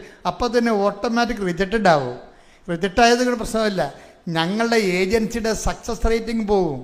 ഗൂഗിൾ അടിച്ച് നോക്കിയിട്ട് ആൾക്കാർ ഏജൻസിനെ സെർച്ച് ചെയ്തില്ലേ, ഇപ്പോൾ റേറ്റിംഗ് നോക്കുമ്പോൾ റിജക്ഷൻ റേറ്റാണ് ഇവർക്ക് കൂടുതലെന്നുണ്ടെങ്കിൽ നിങ്ങൾ കൊണ്ടുവന്ന് ഇവിടേക്ക് ഇതിനകത്ത് നിങ്ങളുടെ റിജക്റ്റ് ആയി കഴിഞ്ഞാൽ ഞങ്ങളുടെ സക്സസ് റേറ്റ് പോകും, അതുകൊണ്ട് ഞങ്ങളത് ചെയ്യത്തില്ല എന്ന് പറയും. അത് ഭയങ്കര സങ്കടമായി. അപ്പോൾ ഇവളെന്ന് അപ്പോൾ അതിനുള്ളിൽ ഇവൾ പറഞ്ഞ് ഒരു വാക്ക് ഇവൾ പറയും ഏജൻസിയോട്, ഇത് നിങ്ങൾ വിടണം, ഇല്ലെങ്കിൽ എന്നെ കത്തി കുത്തണ പോലെയാണ് കാര്യം. ഇത് വിട്ടാൽ പിറ്റേ ആഴ്ച, ഇതിന് 14 ദിവസമൊന്നും വേണ്ട, ഇത് പിറ്റേ ആഴ്ച ഇത് അവർ അംഗീകരിക്കും. എന്താ വെച്ചാൽ ഞാൻ ഉടമ്പടിയിലാണെന്ന് പറയും ഇവൾ. അതാണ് പ്രശ്നം. ഇപ്പോഴാണ് ശരിക്കും പറഞ്ഞാൽ ഈ പ്രിൻസി എന്ന ലേഡി കറക്റ്റ് ദൈവ പൈതലായി കൺവേർട്ട് ചെയ്യണം. എന്താണ് വിശ്വാസത്തിലൊക്കെ വന്നെ കണ്ടില്ലേ, അവർ ഏജൻസിയോട് പറയുന്നത് എന്താണ്, ഇത് വെച്ചാൽ ഞങ്ങളുടെ സക്സസ് റേറ്റ് പോകുമെന്ന് പറയുമ്പോഴാണ് ഏജൻസിയോട് പറയണത് ഇത് വെക്കുക, ഇത് 14 ദിവസം പോലും വേണ്ടി വരത്തില്ല, 6 ദിവസം കൊണ്ട് ശരിയാവും. കാര്യം എന്താണ്, ഞാൻ ഉടമ്പടിയിലാണ്. സഞ്ചാരി മാതാവ് എംബസി ചെല്ലുമെന്ന് പറയും. അപ്പോൾ ഇവരുടെ നിശ്ചയദാർഢ്യം കണ്ടപ്പോൾ അവരെടുത്ത് വെച്ച് അവർ അക്സെപ്റ്റ് ചെയ്തപ്പോൾ എന്നാ പറ്റിയിരിക്കണത്, ഈ 39 വയസ്സുള്ള ആളിന് അവൾ പറഞ്ഞ പോലെ 6-ാം ദിവസം വിസ അടിച്ചു വന്നു. അവരുടെ അകത്ത് വരുന്ന വിഷയം എന്ന് വെച്ച് കഴിഞ്ഞാൽ നമ്മളെ ഞെട്ടിപ്പിക്കുന്നത് എന്താണെന്ന് അറിയാമോ? ഇവളുടെ കൂടെ ഇൻ്റർവ്യൂവിന് പോയ ആൾക്കാരുണ്ട്, ഇവളുടെ കൂടെ ടെസ്റ്റ് എഴുതാൻ പോയ ആൾക്കാരുണ്ട്. അവരെല്ലാം നല്ല ഇംഗ്ലീഷ് മീഡിയമാണ്, അവരെല്ലാം ഫ്രഷ് ഹാൻഡ്സാണ്. അതേസമയം തന്നെ അവർക്ക് ആർക്കും വിസ ഇല്ല, ഇവർക്ക് മാത്രമേ വിസയുള്ളൂ. സങ്കീർത്തനം 34:10 സിംഹക്കുട്ടികൾ പറഞ്ഞേ, സിംഹക്കുട്ടികൾ ഇര കിട്ടാതെ വിശന്ന് വലഞ്ഞേക്കാം. കർത്താവിനെ അന്വേഷിക്കുന്നവർക്ക് ഒന്നിനും കുറവുണ്ടാവുകയില്ല. അപ്പോഴേ കഴിവുള്ളവരും അതുപോലെ തന്നെ മെരിറ്റുള്ള ആൾക്കാർ, അതാണ് സിംഹക്കുട്ടി എന്ന് പറയുന്നത്. സിംഹക്കുട്ടികളുണ്ടാകും, മെരിറ്റുള്ളവരുണ്ടാകും. അവർക്ക് ചിലപ്പോൾ ഇൻ്റർവ്യൂ പാസ്സാകത്തില്ല, വിസ പാസ്സാകത്തില്ല. പക്ഷേ കർത്താവിനെ അവിടെ കക്ഷിയാക്കുന്നത് എന്താണ്? ഒന്നിനും കുറവുണ്ടാവുകയില്ല. അപ്പം അതാണ് ഉടമ്പടിയുടെ പ്രശ്നം എന്ന് പറയുന്നത്. ഞാൻ എപ്പോഴും നിങ്ങളോട് പറയും, ഇത് നോട്ട് ബൈ മെറിറ്റിലാണ് വർക്ക് ചെയ്യണത്, നിങ്ങളുടെ കഴിവ് കൊണ്ടല്ല, ദൈവത്തിൻ്റെ കൃപ കൊണ്ടാണ്. അതായത് ഒരു വിഷയം എപ്പോഴും നമ്മൾ ശ്രദ്ധിക്കണം. ഒരു വിഷയം എൻ്റെ മക്കളെ, അതായത് ഒരു വിഷയം എടുത്താൽ പൊങ്ങാത്തതാകുമ്പോഴേ അതിൻ്റെ അർത്ഥം എന്താണ്? ഇത് ഉടമ്പടിയുടെ പരിധി വരുന്ന സബ്ജക്റ്റാണെന്നാണ്. സാധാരണ പ്രാർത്ഥന കൊണ്ടത് നടക്കത്തില്ലെന്ന് എൻ്റെ അർത്ഥം. എന്താ കാര്യം? അത് നമുക്ക് നമ്മുടെ കഴിവിലും നമ്മുടെ പരിധിക്കപ്പുറത്താണ്. നമ്മുടെ പരിധിക്കപ്പുറത്തേക്കൊരു വിഷയം വന്നാൽ പിന്നെ എന്താണ്? അപ്പം നിങ്ങളോർക്ക് ഞങ്ങൾ ഉടമ്പടിയിലാണല്ലോ അച്ചോ, ഞങ്ങൾ ഉടമ്പടി എടുത്തിട്ട് കാര്യമില്ല. ഉടമ്പടിയിൽ നിങ്ങൾ ആക്ടിവേറ്റ് ചെയ്യണം. അത് ദൈവത്തിന് എന്താ പ്രശ്നം വെച്ച് കഴിഞ്ഞാൽ, നമ്മൾ ഉടമ്പടി എടുക്കുന്നതും ദൈവം അത് ഏറ്റെടുക്കുന്നതും തമ്മിൽ വ്യത്യാസമുണ്ട്. നിങ്ങളെപ്പോഴും പരാജയപ്പെടുന്നത് ഉടമ്പടി എടുക്കും നിങ്ങൾ, പക്ഷെ ദൈവം അത് ഏറ്റെടുക്കത്തില്ല. അവിടെയാണ് ഈ തകരാറ് വരണത്. ഏറ്റെടുക്കണമെങ്കിൽ നിങ്ങളുടെ സത്യസന്ധത നിങ്ങൾ തെളിയിക്കണം. പറഞ്ഞ മനസ്സിലായില്ലേ? ഉടമ്പടി എടുക്കണതും ഉടമ്പടി ദൈവം അത് ഏറ്റെടുക്കണതും തമ്മിൽ 2 സബ്ജക്റ്റാണ്. നമ്മുടെ ഏറ്റവും റിസ്ക് എന്ന് പറഞ്ഞാൽ ഉടമ്പടി എടുക്കണമല്ല. ഉടമ്പടി എടുക്കണമെങ്കിൽ ആലപ്പുഴ വന്ന് 4 മണിക്കൂർ ചെലവഴിക്കണമെന്നേ ഉള്ളൂ. ഇത് തന്നെ ഇത്രയും കോംപ്ലിക്കേറ്റഡ് വെച്ചിരിക്കുകയാണ്. എന്താ കാര്യം? വയ്യാവേലികളും വഴിയേ പോണവരും വന്ന് ഉടമ്പടി എടുക്കാതിരിക്കാൻ വേണ്ടിയാണ്. വയ്യാവേലികളും വഴിയേ പോണവരും വന്ന് ഉടമ്പടി എടുക്കാതിരിക്കാൻ വേണ്ടിയാണ് ഉടമ്പടി മാക്സിമം കോംപ്ലിക്കേറ്റ് ആക്കി വെച്ചിരിക്കുന്നതാണ്. ഞങ്ങൾക്ക് വേണമെങ്കിൽ ഒരു ആംഗിൾ കൊണ്ടോ അല്ലെങ്കിൽ ഇതിൻ്റെ ഹോംവർക്കെല്ലാം കുറച്ച് തരാൻ പറ്റും. ഇത് കൂട്ടുക എന്നല്ല, ഹോംവർക്ക് കുറയ്ക്കുകയില്ല. കാര്യം വെച്ചാൽ ഹോംവർക്ക് വൃത്തിമേനായിട്ട് ചെയ്യണ ആൾക്കാർ ദൈവസ്നേഹം ഉള്ളവർക്ക് അത് ചെയ്യാൻ പറ്റത്തുള്ളൂ. ദൈവത്തിൻ്റെ വിശ്വാസമുള്ളവർക്ക് ചെയ്യാൻ പറ്റത്തുള്ളൂ. വസ്തുവിശ്വാസം, വിഷയവിശ്വാസം നിങ്ങൾക്കുള്ളത്, നിങ്ങൾക്ക് പലർക്കും ഉള്ളത് നിങ്ങളുടെ വിഷയത്തെക്കുറിച്ചാണ് നിങ്ങൾക്ക് ആവലാതി ഉള്ളത്, ദൈവത്തെക്കുറിച്ചല്ല. ഞങ്ങളൊക്കെ ഇവിടെ ഈ ഉടുപ്പ് വിട്ട് നിൽക്കുന്നതും നിങ്ങളൊക്കെ എല്ലാം ഇവിടെ വന്നിരിക്കുന്നതിൻ്റെ പിന്നിൽ ഒരു ജന്മമുണ്ട്. ദൈവത്തെക്കുറിച്ച് മാത്രം ചിന്തിച്ച് ദൈവത്തിന് അറിയാത്തത് അറിയിക്കണം, അറിഞ്ഞവരെ ആഴപ്പെടുത്തണമെന്നും പറഞ്ഞ് ജീവിച്ചു കൂട്ടിയ ഒരു ജീവിതമുണ്ട്. അതാണ് ഇതിൻ്റെ ബേസ് എന്ന് പറയണത്. ദൈവത്തിൻ്റെ മുമ്പിൽ നമ്മൾ ആ റെക്ടിഫൈ ചെയ്യണം, ക്ലാരിഫൈ ചെയ്യണം. എന്താ കാര്യം? ഞാൻ ജീവിക്കണത് അങ്ങയ്ക്ക് വേണ്ടിയാണെന്ന് ദൈവത്തിന് തോന്നണം. അപ്പോൾ ദൈവം ഉടമ്പടി നിങ്ങൾ എടുക്കണതും അത് ദൈവം അത് ഏറ്റെടുക്കണതും 2 സബ്ജക്റ്റാണ്. നമ്മുടെ മുമ്പിലുള്ള ഏറ്റവും വലിയ റിസ്ക് എന്താണ്? നിങ്ങളുടെ ഉടമ്പടി, നിങ്ങൾ എടുത്ത ഉടമ്പടി ദൈവത്തെ കൊണ്ട് ഏറ്റെടുപ്പിക്കുന്നതാണ്. എങ്ങനെയാണ് ദൈവത്തെ കൊണ്ട് ഏറ്റെടുപ്പിക്കണത്? ഉടമ്പടി വിഷയങ്ങളെല്ലാം ചെയ്യണത് പക്കാ ദൈവവിശ്വാസത്തോടുകൂടിയാണോ? പക്കാ ദൈവസ്നേഹത്തോടുകൂടിയാണോ? ഉടമ്പടി കാലം കഴിഞ്ഞ് നിങ്ങൾ ദൈവത്തിൻ്റെ മുമ്പിൽ ദൈവപൈതലിനെ പോലെ ജീവിക്കുമോ? ഇതെല്ലാം ദൈവം ഇങ്ങനെ ചോദിച്ചുകൊണ്ടേയിരിക്കും. ഉടമ്പടി കാലം കഴിഞ്ഞ് നിങ്ങളുടെ അവസ്ഥയെക്കുറിച്ചാണ് നിങ്ങളെപ്പോഴും അഡ്രസ്സ് ചെയ്യേണ്ടത്. ഉടമ്പടി കാലത്ത് ചിലപ്പോൾ നിങ്ങൾ ഇതെല്ലാം പാലിക്കുമായിരിക്കും. അത് അങ്ങനെ പാലിക്കുന്നതിന് കുഴപ്പമൊന്നുമില്ല. കേവല വിശ്വാസമുള്ളവർക്ക് എല്ലാം പാലിക്കാൻ പറ്റും. ഉടമ്പടിക്കാലം ആ 90 ദിവസം കഴിഞ്ഞ് ചില ആൾക്കാർ പുതുക്കും, ചില ആൾക്കാർ പുതുക്കത്തില്ല. ചില ആൾക്കാർ പുതുക്കിയില്ലെങ്കിലും പുതുക്കിയ പോലെ ജീവിക്കും. ചില ആൾക്കാർ പുതുക്കിയാലും പുതുക്കാത്ത പോലെ ജീവിക്കും. അവർ ഉടമ്പടി പുതുക്കും. ഇവിടെ വന്ന് അവിടെയും ക്ലാസ് കേട്ട് ഇവിടെയും ക്ലാസ് കേട്ട് ഇവിടെ ഒപ്പം എടുത്ത് കൗൺസിലർ ചോദിക്കുമ്പോൾ യെസ് ഇടവകെ പ്രവർത്തിക്കുന്നുണ്ട്, യെസ് ഉപവസിക്കുന്നുണ്ട്, യെസ് അതുപോലെ തന്നെ പ്രാർത്ഥിക്കുന്നുണ്ട്, യെസ് എല്ലാത്തിനും തലകുരിക്കും. ഒരു കുന്തവും ചെയ്യത്തില്ലെന്നറിയാം. നിങ്ങൾ ഉടമ്പടി ലക്ഷ്യം ദൈവമായിരിക്കണം. ദൈവത്തോടുള്ള സ്നേഹമായിരിക്കണം നിങ്ങൾ ഉടമ്പടി ജീവിക്കാനുള്ള കാരണം. കഴിഞ്ഞ ദിവസങ്ങളിൽ ഒരു പട്ടാളക്കാരൻ വന്ന് ഉടമ്പടി എടുത്ത്, എനിക്കത് ഇഷ്ടപ്പെട്ട സാക്ഷി കേട്ടോ. അതുകൊണ്ട് ഞാൻ ഇതൊക്കെ ഇതെടുത്ത് ആ പട്ടാളക്കാരൻ്റെ സാക്ഷി എടുക്കാൻ കാര്യം അതാണ്. അതായത് പട്ടാളക്കാരൻ്റെ പേര് ഷിബിൻ ആൻ്റണി. നിങ്ങൾ വയനാടുകാരാണ് പട്ടാളം. അതായത് ഈ ഇടുക്കിക്കാരനാണ് ഷിബിൻ ആൻ്റണി, ചെറുപ്പക്കാരനാണ്. അപ്പോൾ ഷിബിൻ ആൻ്റണിയുടെ ഉടമ്പടി കണ്ടൻറ്റിൽ ഭയങ്കര റിച്ച് കണ്ടൻറ്റാണ്. അതിൻ്റെ ഉള്ളടക്കങ്ങളെ ഭയങ്കര ധന്യമാണ്. എന്ന് വെച്ച് കഴിഞ്ഞാൽ എന്താ പ്രശ്നം വെച്ചാൽ ഷിബിൻ ആൻ്റണിയുടെ പ്രശ്നം നമുക്കറിയാം. നമുക്ക് ഷിബിൻ ആൻ്റണി പട്ടാളക്കാരനാണെങ്കിൽ 26 ലക്ഷം രൂപയുടെ കടമുണ്ട്. ആ കടം വീട് സ്ഥലത്തിനും വേണ്ടിയാണ് ബാങ്കിൽ വെച്ചിരിക്കുന്നത്. വീട് സ്ഥലമാണ് ബാങ്കിൽ വെച്ചിരിക്കുന്നത്. അപ്പോൾ ആ സ്ഥലം വെച്ചിരിക്കണമെന്നുണ്ടെങ്കിലും ആ സ്ഥലം ഇപ്പോൾ ജപ്തിയാകാൻ പോവുകയാണ്. വീടല്ല, സ്ഥലം ബാങ്കിൽ വെച്ച് എടുത്തിരിക്കണമെങ്കിലും ബാങ്കിൽ 26 ലക്ഷം രൂപ കടമായി. പക്ഷേ ബാങ്കുകാരൻ എങ്ങനെ ഇന്ന് ലോൺ കൊടുത്തെന്ന് നമുക്കറിയാൻ പാടില്ല. വീടുണ്ടായി കൊണ്ട് കൊടുത്താണ്. നമുക്ക് കുറേ ചോദ്യങ്ങൾ ഇനി അതിൻ്റെ അകത്ത് ഉണ്ടെങ്കിലും എനിക്ക് മനസ്സിലായത് ഞാൻ പറയുകയാണ്. ഇങ്ങനെ 26 ലക്ഷം രൂപ കടം വന്നത് എങ്ങനെയാണ്? ഇയാളുടെ അമ്മയ്ക്ക് 2 ഓപ്പറേഷൻ വന്ന് നമ്മുടെ ജീവിതത്തിൽ സംഭവിക്കാവുന്നതാണ്.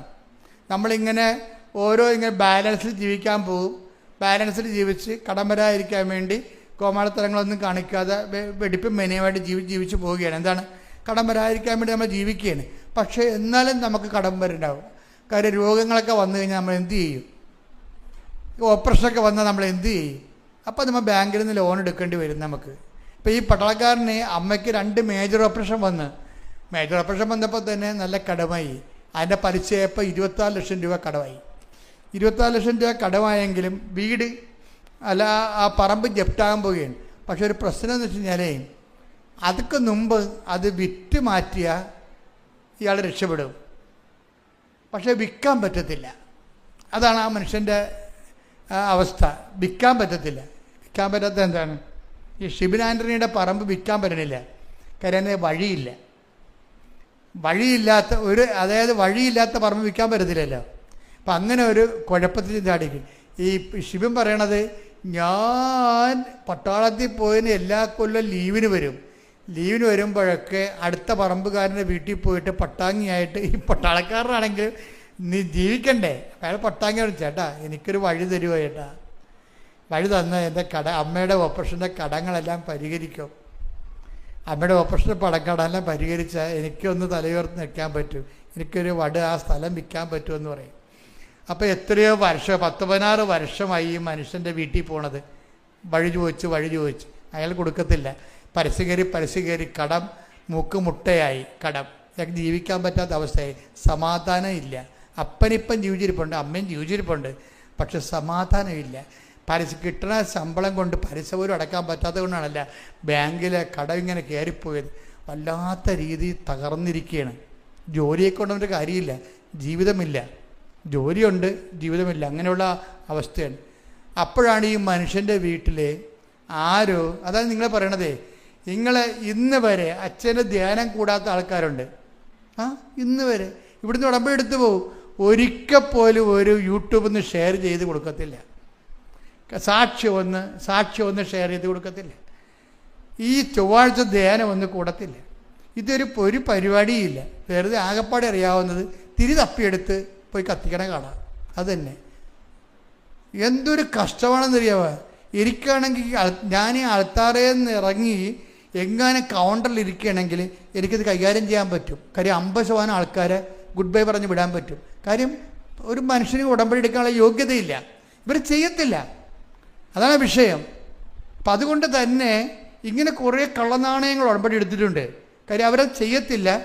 ചെയ്യണവർ ദൈവസ്നേഹത്തോടെ അല്ല ചെയ്യണത്, വല്ലപാട് ഒപ്പിച്ചുണ്ടാക്കുകയാണ് ചെയ്യണത്. കാര്യം കാണാൻ വേണ്ടി ഇടയ്ക്കിടയ്ക്ക് അവരുടെ കാര്യം നടന്നോ എന്ന് ചിന്തിക്കും. ദൈവത്തിൻ്റെ കാര്യത്തെക്കുറിച്ച് നല്ല ദൈവസ്നേഹത്തോടെ ചെയ്യണം, ദൈവത്തിന് വേണ്ടിയാണ് ജീവിക്കണമെന്ന് ദൈവത്തിന് തോന്നിയാലാണ് ഈ ഉടമ്പടി ദൈവം ഏറ്റെടുക്കത്തുള്ളൂ. പക്ഷേ ഷിബിനെ സംബന്ധിച്ചിടത്തോളം അയാളൊരു പട്ടാളക്കാരനാണെങ്കിൽ അയാൾ പറയണേ, ഞാനിങ്ങനെ പട്ടണത്തിൽ ഇങ്ങനെ നോക്കി നടക്കും, ആർക്കാണ് പ്രയാസമുള്ളതെന്ന് നോക്കി നടക്കും. ഞാൻ ഉടമ്പടിയിലല്ലേ, അപ്പം നോക്കി നടക്കുന്നത് എന്ത് ചെയ്താൽ ഞാനൊരു പഞ്ചാബുകാരനെ കണ്ടുപിടിച്ച്, അയാൾ എപ്പോഴും മരച്ചോട്ടി ഇരിപ്പുണ്ട്, പാവപ്പെട്ടവനാണ്, ധർമ്മക്കാരനാണ്.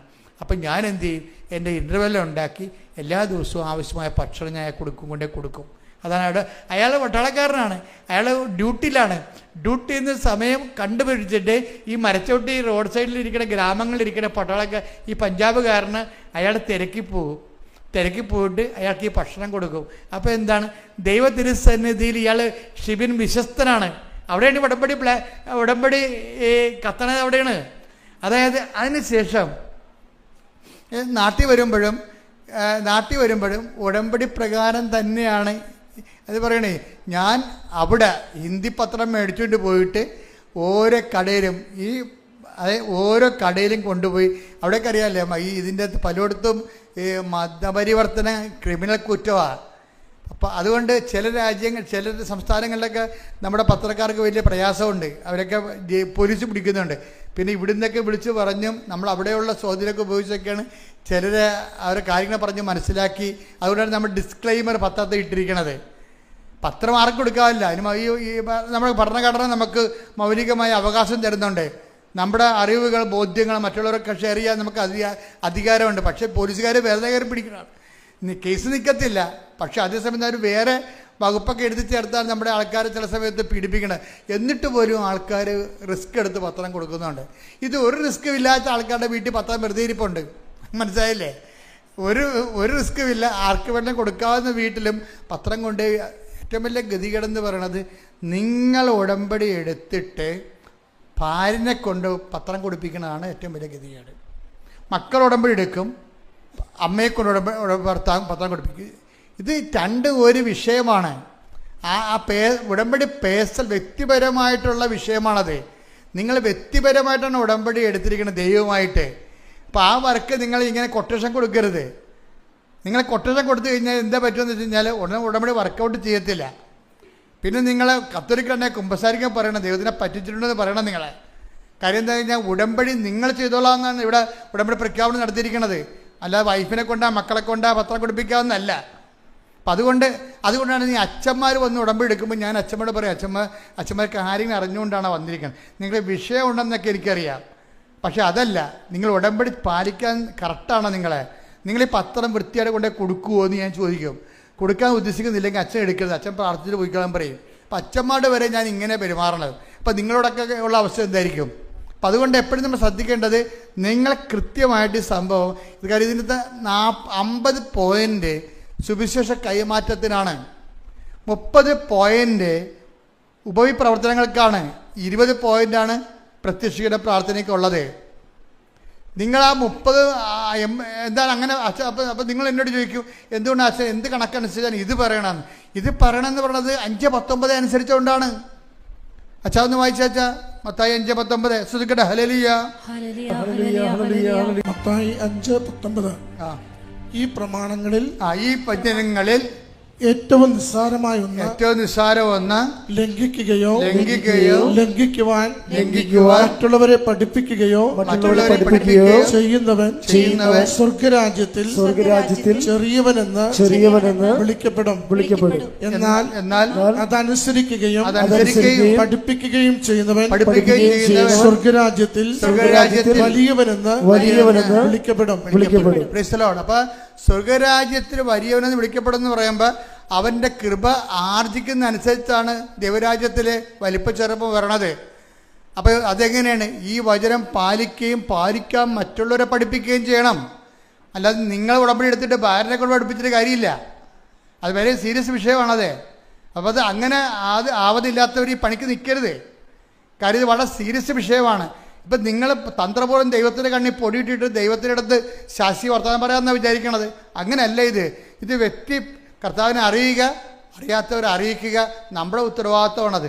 അത് ദൈവസ്നേഹത്തോടെ ചെയ്യണം. ഇവിടെ എന്തുകൊണ്ടാണ് ഉടമ്പടിയിൽ എല്ലാവരും സാക്ഷ്യം പറയണത്? ഇത് പാലിക്കുന്ന ആൾക്കാർക്കൊരു പ്രശ്നവുമില്ല. അതുപോലെ തന്നെ ഇതിൻ്റെ കാരുണ്യ പ്രവൃത്തി എന്താണ്? ഞാൻ കഴിഞ്ഞ ധ്യാനത്തിൽ ഇത് പറഞ്ഞു. അത് കാരുണ്യ പ്രവൃത്തിയുടെ കാര്യം 25:34 എടുത്ത് മത്തായിയുടെ സുവിശേഷം ശ്രദ്ധിക്കട്ടെ. ഹല്ലേലൂയ. മത്തായി 25:34. എന്റെ പിതാവിനാൽ അനുഗ്രഹിക്കപ്പെട്ടവരെ വരുവിൻ ലോകസ്ഥാപനം മുതൽ നിങ്ങൾക്കായി സജ്ജമാക്കിയിരിക്കുന്ന രാജ്യം അവകാശപ്പെടുത്തുവിൻ. അപ്പൊ എനിക്ക് എന്തുകൊണ്ടെന്നാൽ എനിക്ക് വിശന്നു, നിങ്ങൾ എനിക്ക് ഭക്ഷണം തന്നു, എനിക്ക് ദാഹിച്ചു, നിങ്ങൾ എനിക്ക് കുടിക്കാൻ തന്നു, ഞാൻ നഗ്നനായി നിങ്ങൾ എന്നെ ഉടുപ്പിച്ചു, അതിനാൽ ആണ് എൻ്റെ പിതാവിനാൽ അനുഗ്രഹിക്കപ്പെട്ടവരെ വരും. ഇപ്പം കാരുണ്യപ്രവൃത്തി ചെയ്തുകൊണ്ട് എന്താണ്? എൻ്റെ പിതാവിന് അനുഗ്രഹിക്കപ്പെട്ട വരുവിൻ ലോകാരംഭം മുതൽ ഒരിക്കലും രാജ്യം കൈവശമാക്കാൻ പറഞ്ഞിട്ടുണ്ട്. അത് വലുതാണോ ചെറുതാണോ എന്നുള്ളത് വേറെ വിഷയമാണ്. അത് കൃത്യമായിട്ടും വലിയ ദൈവാനുഭവത്തിലേക്ക് നിത്യതയുടെ ഉന്നത കൃപകളിലേക്ക് ക്ഷണിക്കപ്പെടുന്നത് ഉപപ്രവർത്തനമല്ല, അത് സുവിശേഷ പ്രവർത്തനമാണ്. അതുകൊണ്ടാണ് ഞാൻ പറഞ്ഞത് 50 മാർക്ക് പത്ര കൈമാറ്റത്തിനാണ്. പത്രത്തിലൂടെ എന്താ ഉള്ളത്? അനുഭവ സാക്ഷ്യങ്ങളാണ്. ആരുടെ അനുഭവങ്ങൾ?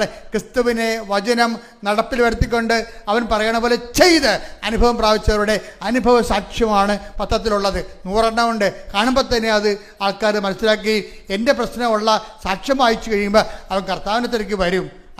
അറിയിക്കാൻ പറ്റും, അറിഞ്ഞവരെ ആഴപ്പെടുത്താൻ പറ്റും. ഉപപ്രവർത്തനങ്ങൾക്ക് 30 മാർക്കാണ്. പിന്നെ എന്ത് പ്രാർത്ഥന? പിന്നെ 20 പോയിൻ്റാണ് ഉള്ളത് പ്രാർത്ഥനയ്ക്കുള്ളത്. നിങ്ങൾ എന്താ ചെയ്യണമെന്ന് വെച്ച് കഴിഞ്ഞാൽ ഇതൊന്നും ചെയ്യത്തില്ല, പ്രാർത്ഥന മാത്രം കൊണ്ടുകൊണ്ടിരിക്കും. അത് പ്രാർത്ഥിക്കണമാണ്.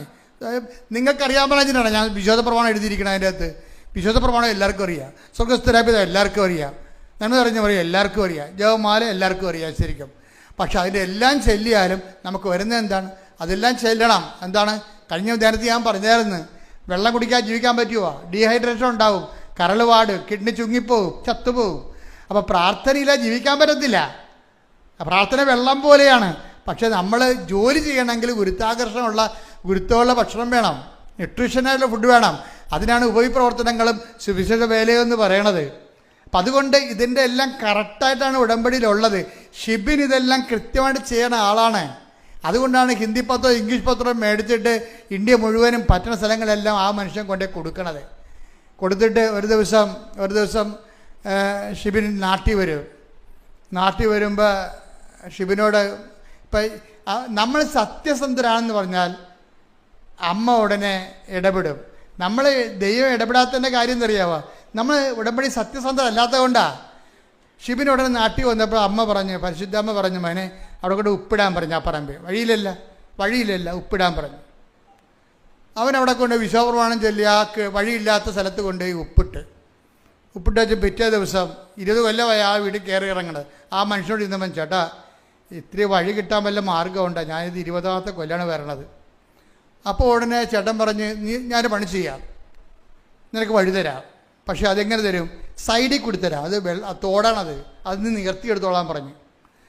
അപ്പോൾ വഴി കിട്ടുമെന്നായി. പക്ഷേ എന്താണ്? നികർത്തിയെടുക്കുക. അപ്പം നികർത്തിയെടുക്കുമ്പോൾ എത്രയാവും? 26 ലക്ഷം രൂപയാവും. തോട് നികർത്തണ്ടേ? അപ്പോൾ 26 ലക്ഷം രൂപ കടമുണ്ട്. പറമ്പ് വിറ്റത്തിൽ 15 കൂടെ കിട്ടുമായിരിക്കും. പക്ഷെ എന്നാലും അത് വലിയ പാടാണ്, ഒന്നും മിച്ചമുണ്ടാകത്തില്ല കയ്യിൽ. അപ്പോൾ ഉടനെ എന്നാലും നാളെ അത് നികർത്താവുന്ന രീതിയിൽ തന്നെ ഇവൻ തീരുമാനിച്ചു. അപ്പം നികർത്തത് എവിടെ തൊട്ട് എവിടം വരെയാണ് നികർത്തേണ്ടതെന്ന് കാണിക്കാൻ വേണ്ടി പിറ്റേ ദിവസം ഈ ലാൻഡ് ഓണർ വരും. ലാൻഡ് ഓണർ വരുമ്പോൾ ലാൻഡ് ഓണർ നികർത്തണ സ്ഥലത്ത് വന്ന് നിന്നേച്ചും തിരിഞ്ഞു നടന്ന് പോകും.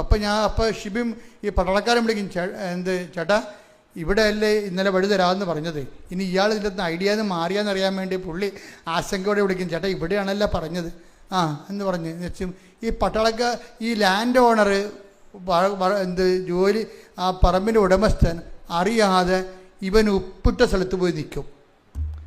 എന്നിട്ട് പറയും, നിനക്ക് ഇവിടുന്ന് വഴി തരാമെന്ന് പറയും. ഇതാണ് കൃപാസനം മാതാവെന്ന് പറയണത്. ഷിബിൻ എവിടെയാണ് കൊണ്ട് ഉപ്പിട്ടത് അവിടെ കൊണ്ടുവന്ന് മാതാവ് ഈ ലാൻഡ് ഓണറിനെ കൊണ്ട് നിർത്തിയിട്ട് അവിടുന്ന് വഴി അളന്ന് കൊടുക്കും. ഇപ്പോൾ ഇതൊക്കെ മനസ്സിലായില്ലേ? 20 കൊല്ലമായി നടക്കുന്നത്. ഇത് നോട്ട് ബൈ മിനിറ്റായി വർക്ക് ചെയ്യണത്. ഇവൻ ഉടമ്പടി സത്യസന്ധനാണ്. അവൻ്റെ ഉടമ്പടി അമ്മ ഏറ്റെടുത്തിരിക്കുകയാണ്. ഉടമ്പടി എടുത്തിട്ട് കാര്യമില്ല, അമ്മ അത് ഏറ്റെടുക്കണം. അമ്മയ്ക്ക് തോന്നണം നിങ്ങൾ ചെയ്തിരിക്കുന്ന കാര്യങ്ങൾ ദൈവത്തിന് വേണ്ടിയാണ്, സത്യസന്ധമാണെന്ന്.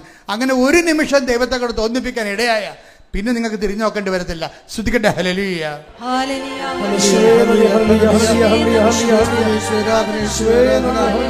ഉടമ്പടി വിശ്വസ്തയോടെ ജീവിക്കുവാൻ വിശ്വാസം കൈമാറിക്കൊണ്ട് അവിടെ ഏറ്റെടുക്കുവാൻ ഞങ്ങളെ സഹായിക്കണം. ഈ വഴി കിട്ടിക്കഴിഞ്ഞപ്പോൾ എൻ്റെ സ്വർഗം കിട്ടിയ പോലെ പക്ഷെ ഇത് ഇനി വിറ്റ് മാറ്റണം. വിറ്റ് മാറ്റാൻ വേണ്ടി ഈ ലീവിന് മുമ്പ് വിറ്റ് മാറ്റിയിട്ടല്ല ജപ്റ്റിനിടയിൽ രക്ഷപ്പെടണം. ജപ്തി ഡേറ്റ് വന്നിരിക്കണല്ല. നമുക്ക് വഴി കിട്ടിയാലും വിറ്റ് മാറ്റിയില്ല ജപ്തി ചെയ്ത് പോകുമല്ലോ. അപ്പോൾ കുടുങ്ങിയൊക്കെ തന്നെ കിടക്കണതാണ്. അങ്ങനെ ജിബിൻ രണ്ടാമത് ഇത് പുതുക്കാൻ വേണ്ടി വന്നപ്പോൾ എന്നെ വന്ന് കണ്ട്. അപ്പം ഞാൻ ജിബിൻ്റെ ഈ കേസ്, എനിക്ക് ഈ കേസ് കൊണ്ടൊന്നും അറിയത്തില്ലല്ലോ. ഞാൻ കിട്ടിയ പേപ്പർ അങ്ങനെ എന്നെ കൊണ്ട് അമ്മയെടുത്ത് വെച്ചു. അത് 6 പേപ്പർ ഒരുമിച്ചാണ് വെക്കണത്. നിങ്ങളവർക്ക് എൻ്റെ പേപ്പർ അഡിറ്റായിപ്പോയി. അപ്പോൾ ആദ്യം വന്ന് നിൽക്കും, എന്തിനാണ് എൻ്റെ പേപ്പർ മുകളിലിരിക്കാൻ വേണ്ടി. അങ്ങനെയൊന്നും വേണ്ട. അമ്മ ഇത് പേപ്പർ കണ്ടു, അത്രയേ ഉള്ളൂ. ഈ പേപ്പർ വെച്ചപ്പോൾ തന്നെ ജിബിൻ്റെ കാര്യത്തിൽ തീരുമാനമായി. അമ്മ പറഞ്ഞ്, ഞാൻ അവൻ്റെ അടുത്ത് വന്നപ്പോൾ പറഞ്ഞ് 6 എന്ന് അമ്മ പറയുന്നുണ്ടെന്ന് പറഞ്ഞു. 6. അപ്പോൾ അതിൻ്റെ അകത്ത് മെസ്സേജായാണത്. അതിന് മെസ്സേജുണ്ട്. അതാണ് നമ്മൾ സത്യസന്ധരാണെങ്കിൽ ദൈവം പ്രസൻസ് ഉണ്ടാവും. നമുക്ക് ദൈവത്തെ കാണുന്നില്ല, പ്രസൻസ് ഇല്ലെന്ന് പറഞ്ഞാൽ എന്താണെന്ന് അറിയാമോ? നിങ്ങളെ ഉടമ്പടി സത്യസന്ധരാണെങ്കിൽ ഉടമ്പടിയുടെ ഉള്ളതാണ് ഈ മഴവില്ലും സുഗന്ധാഭിഷേകവും അതുപോലെ തന്നെ പേരും ദർശനവും സ്വപ്നവും. ഉടമ്പടിയെല്ലാം വൃത്തിയാണെങ്കിൽ പ്രസൻസ് വരും. എന്താണ്? I will come with you wherever you go. നീ എവിടെ പോയാലും ഞാൻ നിൻ്റെ കൂടെ വരും. പ്രസൻസാണത്. അത് വാഗ്ദാനത്തിലുള്ളതാണ്. അപ്പം അമ്മയുടെ അടുത്ത് വെച്ചപ്പോൾ തന്നെ അമ്മ പറഞ്ഞു 6 എന്ന് പറയാൻ പറഞ്ഞു. ഞാൻ ഷിബിനോട് പറഞ്ഞു 6 എന്ന് പറയുന്നുണ്ട്. അപ്പോൾ ഷിബിൻ എന്നോട് ചോദിച്ച് ഡേറ്റ് ആണോ അക്ഷരമാണോ? ഞാൻ പിന്നെ അറിയത്തില്ല, വെയിറ്റ് എന്ന് പറഞ്ഞു. വെയിറ്റ് എന്ന് വെച്ചതിൻ്റെ അർത്ഥം എന്താണ്? വെയിറ്റ് ഇൻ കവനൻ്റ് എന്നതിൻ്റെ അർത്ഥം നീ ഉടമ്പടിയിൽ ജാഗ്രതയോടെ വെയിറ്റ് ചെയ്യുക, സമയമാകുമ്പോൾ അമ്മ അറിയിക്കുമെന്ന് പറഞ്ഞു. അപ്പോൾ ഒരു 6 കഴിഞ്ഞ് പോയി, പിന്നെ ഒരു 16 കഴിഞ്ഞ് പോയി, 26 കഴിഞ്ഞ് പോയി, ഇപ്പം കിട്ടും എല്ലാം 6 ഉണ്ടല്ലോ നിൽക്കണം. ആരും വന്നില്ല. പക്ഷേ ഒരു 6-ാം തീയതി 6 മാസം കഴിഞ്ഞ് 6-ാം മാസം ആയപ്പോൾ ആൾ വന്ന് സ്ഥലമെടുത്തതിന് ശേഷം ഒപ്പിട്ടപ്പോഴാണ് മനസ്സിലാകണത് അയാളുടെ പേര് 6-ലാണ് തുടങ്ങണത്. ആ ഒപ്പിട്ടതിൻ്റെ ആളിൻ്റെ പേരും 6-ആണ്, വന്നിരിക്കണതും 6-ാം മാസമാണ്. എന്ന് വെച്ച് കഴിഞ്ഞാൽ ഈ പേരിൻ്റെ കാര്യമാണ്. അതായത് ദൈവം നമുക്ക് അടയാളം തരുന്നതിൻ്റെ ഉദ്ദേശം എന്ന് വെച്ച് കഴിഞ്ഞാൽ അത് ദൈവമാണ് ഇതിനകത്ത് ഇടപെട്ടിരിക്കണമെന്നുള്ളത് നമ്മളെ ബോധ്യപ്പെടുത്താൻ വേണ്ടിയാണ് അടയാളം തരണത്. അല്ല നിങ്ങളെ സന്തോഷിപ്പിക്കാനല്ല. അത് ചിലപ്പോൾ ഉണ്ടാകാം. പക്ഷേ ദൈവമാണ് ഇതിൻ്റെ അകത്ത് ഇടപെട്ടിരിക്കുന്നത്, വേറെ ആരുമല്ല. ഇത് നോട്ട് ബൈ മെറ്റലാണ് വർക്ക് ചെയ്തിരിക്കുന്നത്. പക്ഷേ ഇതിൻ്റെ പ്രശ്നം, ഷിബിൻ്റെ റിസ്ക് എന്താ? ദൈവത്തെ ഒരിക്കലും അനുഭവിച്ച് കഴിഞ്ഞാൽ പിന്നെ ഒരു പ്രശ്നം വെച്ച് വേണ്ടത് നമ്മുടെ മുമ്പിലുള്ള റിസ്ക് എന്ന് പറയുന്നത് ആ അരൂപി നമ്മൾ തുടരും. അതുകൊണ്ട് അത് നിങ്ങൾ ഉറപ്പ് വരുത്തണം. ഇന്ന് നിങ്ങളുടെ ജീവിതത്തിൽ അനുഭവം നടക്കും. ഇന്ന് ഞാനിപ്പം എൻ്റെ മാതാവ് പ്രത്യക്ഷപ്പെട്ട 2004 എന്നാണ് മാതാവ് പ്രത്യക്ഷപ്പെട്ടത്. അപ്പം ഞാൻ എവിടെയാണ് നിന്നത്? അവിടെ തന്നെയാണ് ഇപ്പോഴും ഞാൻ നിൽക്കുന്നത്. ആ കർത്താവിൻ്റെ ദിവ്യകാരുണ്യം ഇപ്പോഴും ഇവിടെ ഇരിപ്പുണ്ട്. അമ്മയുടെ സാന്നിധ്യം ഇവിടെ ഉണ്ട്. ഇവിടെ നിന്ന് ഞാൻ പറയുകയാണ്, നിങ്ങൾ ഉടമ്പടിയിൽ ഇന്ന് ഉടമ്പടിക്ക് ശേഷവും നിങ്ങളുടെ കാലാവധിക്ക് ശേഷവും നിങ്ങൾ ഉടമ്പടി തന്നെ ദൈവത്തിൻ്റെ സ്നേഹത്തെ പ്രതി സാക്ഷിയായിട്ട് ജീവിക്കും. ദൈവത്തിന് പ്രയോജനമുള്ളൊരു ജന്മമായിട്ട് ദൈവത്തിൻ്റെ സുവിശേഷ സാക്ഷിയായി ഞാൻ ജീവിക്കുമെന്ന് ദൈവത്തിൻ്റെ വാക്ക് വൃത്തിയായിട്ട് കൊടുത്തു കഴിഞ്ഞാൽ ഇന്ന് നിങ്ങൾക്ക് അടയാളം കിട്ടും. ശ്രദ്ധിക്കട്ടെ. ഹല്ലേലൂയ.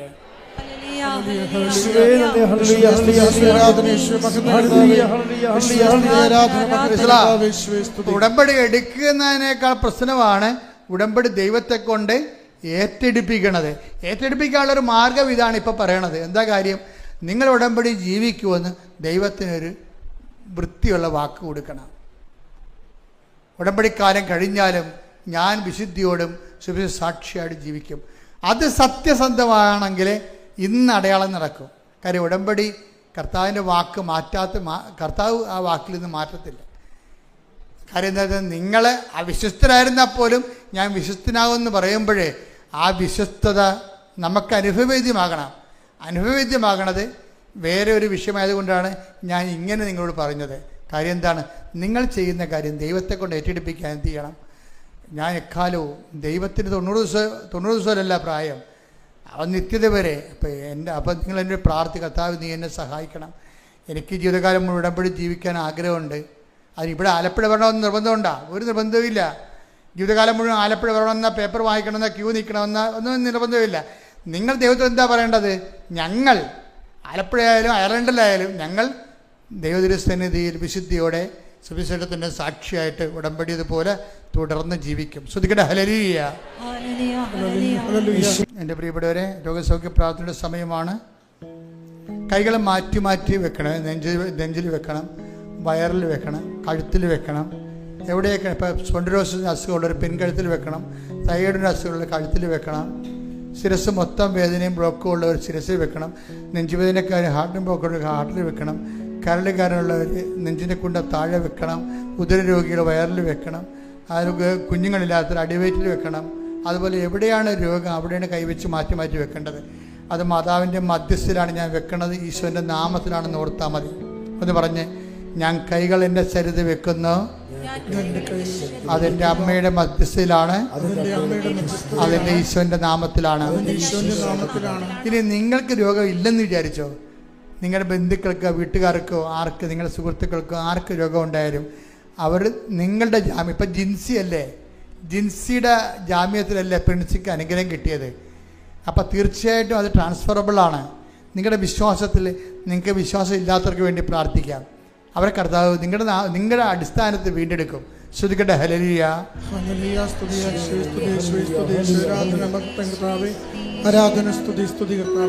പരിശുദ്ധ പരമ ദിവ്യകാരുണ്യത്തിന് മക്കളെ, നിങ്ങൾ കൈകൾ മാറ്റി മാറ്റി വെച്ചുകൊണ്ടിരിക്കണം. അച്ഛൻ പ്രാർത്ഥിച്ചുകൊണ്ടേയിരിക്കും. ഞാൻ ജനറലായിട്ട് പ്രാർത്ഥിച്ചുകൊണ്ടിരിക്കും. ചിലപ്പോൾ ഓരോ വിഷയങ്ങൾ പറഞ്ഞ് പ്രാർത്ഥിക്കും. അപ്പോൾ അതനുസരിച്ച് മക്കൾ ഈ വളരെ ജാഗ്രതയുള്ളവരായിരിക്കണം. കർത്താവ് നിങ്ങളെ തൊടുന്ന അടിപ്പിണർ പോലെ വൈതാഘാതം പോലെ ദൈവികമായ ശക്തി ഓർക്കുക. അപ്പം മാതാവ് ജീവനോടെ പ്രത്യക്ഷപ്പെട്ട അൾത്താറിൽ കർത്താവ് ദിവ്യകാരുണ്യം ജ്വലിച്ചു നിൽക്കുന്ന സ്വർഗീയമായ നിമിഷങ്ങളിലേക്ക് നിങ്ങൾ വിളിക്കപ്പെട്ടിരിക്കുന്നത് നിങ്ങൾ വന്നതല്ല, നിങ്ങളെ കർത്താവ് വരുത്തിയതാണ്. അതുകൊണ്ട് തന്നെ ദൈവത്തിൻ്റെ കൃപയിലാണ് നിങ്ങൾ. സ്തുതിക്കട്ടെ ഹല്ലേലൂയ. എൻ്റെ കർത്താവിൻ്റെ ഉന്നതമായ നാമത്തിൽ, സഭയുടെ അധികാരത്തിൽ, കുരിശിൻ്റെ അടയാളത്തിൽ, ദൈവത്തിൻ്റെ ശക്തിയാൽ ഞാൻ അങ്ങയുടെ മക്കൾക്ക് വേണ്ടി പ്രാർത്ഥിക്കുന്നു. കർത്താവ് നിന്റെ തിരുമുറുപാടുന്ന വലതുകരം അങ്ങയുടെ മക്കളുടെ ശിരസിൽ വെക്കണേ പ്രാർത്ഥിക്കുന്നു. അനുഗ്രഹത്തിൻ്റെ അത്ഭുതകരം അങ്ങയുടെ മക്കളുടെ ശിരസിൽ വെക്കണേ പ്രാർത്ഥിക്കുന്നു. കർത്താവ് ശിരസിൽ വെക്കണമേ. കർത്താവ് ശിരസിന് ബ്ലോക്കുള്ളവരെ, ശിരസ് ക്യാൻസർ ഉള്ളവരെ ഇപ്പോൾ കർത്താവ് നീ സ്പർശിക്കണമെന്ന് പ്രാർത്ഥിക്കുന്നു. കർത്താവ് ദൈവത്തിൻ്റെ കണ്ണ് സ്പർശിക്കട്ടെ. ദൈവത്തിൻ്റെ ശക്തിയിലേക്ക് അടിപ്പിണർ പോലെ വൈതാഘാതം പോലെ ദൈവികമായ ശക്തിയിലേക്ക് ഒഴുകട്ടെ. കർത്താവേ ഈ നിമിഷം സ്പർശിക്കണേ. കർത്താവേ ഉദര രോഗികളെ സ്പർശിക്കണമേ. കർത്താവേ ഉദര രോഗികൾ, ഉദരത്തിൽ പുണ്ണുള്ളവർ കർത്താവ്, അൾസർ രോഗികളെ സ്പർശിക്കണേ. കർത്താവേ അൾസർ രോഗികളെ സ്പർശിക്കണേ. കർത്താവ് അരസസ് രോഗികളെ സ്പർശിക്കണമേ. കർത്താവ് നടുവേദനക്കാരെ സ്പർശിക്കണമേ. കർത്താവ് ഈശോ കുടലിപ്പ് കുരുക്കുള്ളവരെ സ്പർശിക്കണേ. കർത്താവ് കോളം രോഗികളെ സ്പർശിക്കണേ. കർത്താവ് ഈശോ എല്ലാ മക്കളെയും ശബ്ദം നിന്റെ ദൈവികമായ ശക്തി കൊടുക്കട്ടെ. കർത്താവ് കരൾ രോഗികളെ സ്പർശിക്കണമേ, ഉദര രോഗികളെ സ്പർശിക്കണമേ, ഹൃദയ രോഗികളെ സ്പർശിക്കണമേ, തൈറോയ്ഡ് രോഗികളെ സ്പർശിക്കണമേ. യേശുവിന്റെ നാമത്തിൽ അപ്പാ അങ്ങേപ്പുത്രൻ യേശു ക്രിസ്തുവിന്റെ നാമത്തില് അപ്പാ കൈകൾ നീട്ടണമേ. അങ്ങേപ്പുത്രൻ യേശു ക്രിസ്തു നാമത്തില് അടയാളം സംഭവിക്കട്ടെ. അപ്പാ സ്വർഗീയപ്പാ അങ്ങേപ്പുത്രനായ യേശു ക്രിസ്തു നാമത്തില് നടുവേദനകള്, കിഡ്നി രോഗങ്ങള്, ഹൃദയ രോഗങ്ങള്, മക്കളില്ലാത്തവര്, വിവാഹം ഒത്തുവരാത്തവര്, ജോലി ഇല്ലാത്തവര്, സാമ്പത്തിക തകർച്ചയുള്ളവര്, മക്കളെ കുറിച്ച് വേദന അനുഭവിക്കുന്നവര്, കേസാക്കപ്പെട്ടിരിക്കുന്നവര്, ജയിലിലായിരിക്കുന്നവര്, തടസ്സങ്ങളുള്ളവര്, സമാധാനമില്ലാത്തവര്, യേശുവിന്റെ ഉന്നതമായ നാമത്തിൽ സഭയുടെ അധികാരത്തിൽ കുരിശിന്റെ അടയാളത്തിൽ ജീവിത ദുരിതങ്ങള്, ജീവിത തടസ്സങ്ങള്, എല്ലാ ജീവിത ദുരിതങ്ങള് യേശുവിന്റെ നാമത്തിൽ മാറിപ്പോകട്ടെ. ശ്രദ്ധിക്കട്ടെ.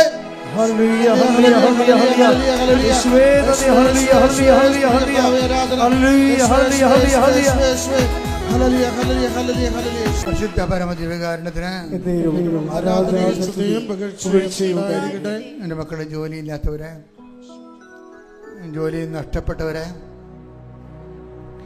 ഏജ് ഓവറാകാൻ പോകുന്നവരെ, വിവാഹത്തിന് ഏജ് ഓവറായിരിക്കുന്നവരുണ്ട്, 39, 40, 45 വയസ്സൊക്കെ ഉള്ളവരുണ്ട്. അവരിവിടെ വിവാഹത്തിന് വേണ്ടി ഉടമ്പടി എടുത്തിട്ടുണ്ട്.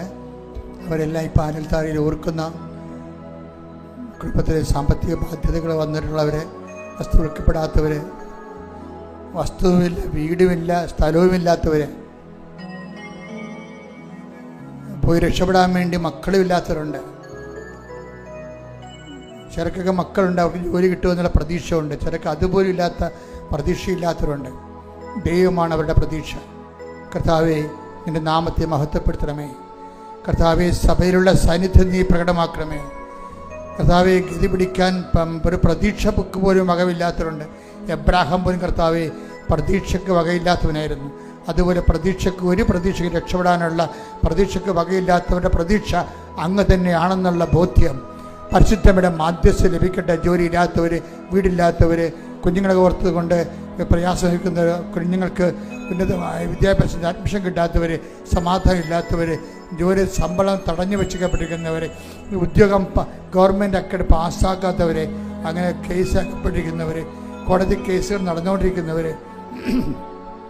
സാമ്പത്തിക ബാധ്യതകൾ വിഷമങ്ങൾ അനുഭവിക്കുന്നവർ, എല്ലാ മേഖലകളിലും കൃപാസ്ഥാനത്താറ് ജീവനോടെ പ്രത്യക്ഷപ്പെട്ട പരിശുദ്ധയുടെ മാധ്യത്തിൽ യേശുവിൻ്റെ നാമത്തിൽ ജീവിത ദുരിതങ്ങൾ, ജീവിത തടസ്സങ്ങൾ യേശുവിൻ്റെ നാമത്തിൽ മാറിപ്പോകട്ടെ. ശ്രദ്ധിക്കട്ടെ. Hallelujah.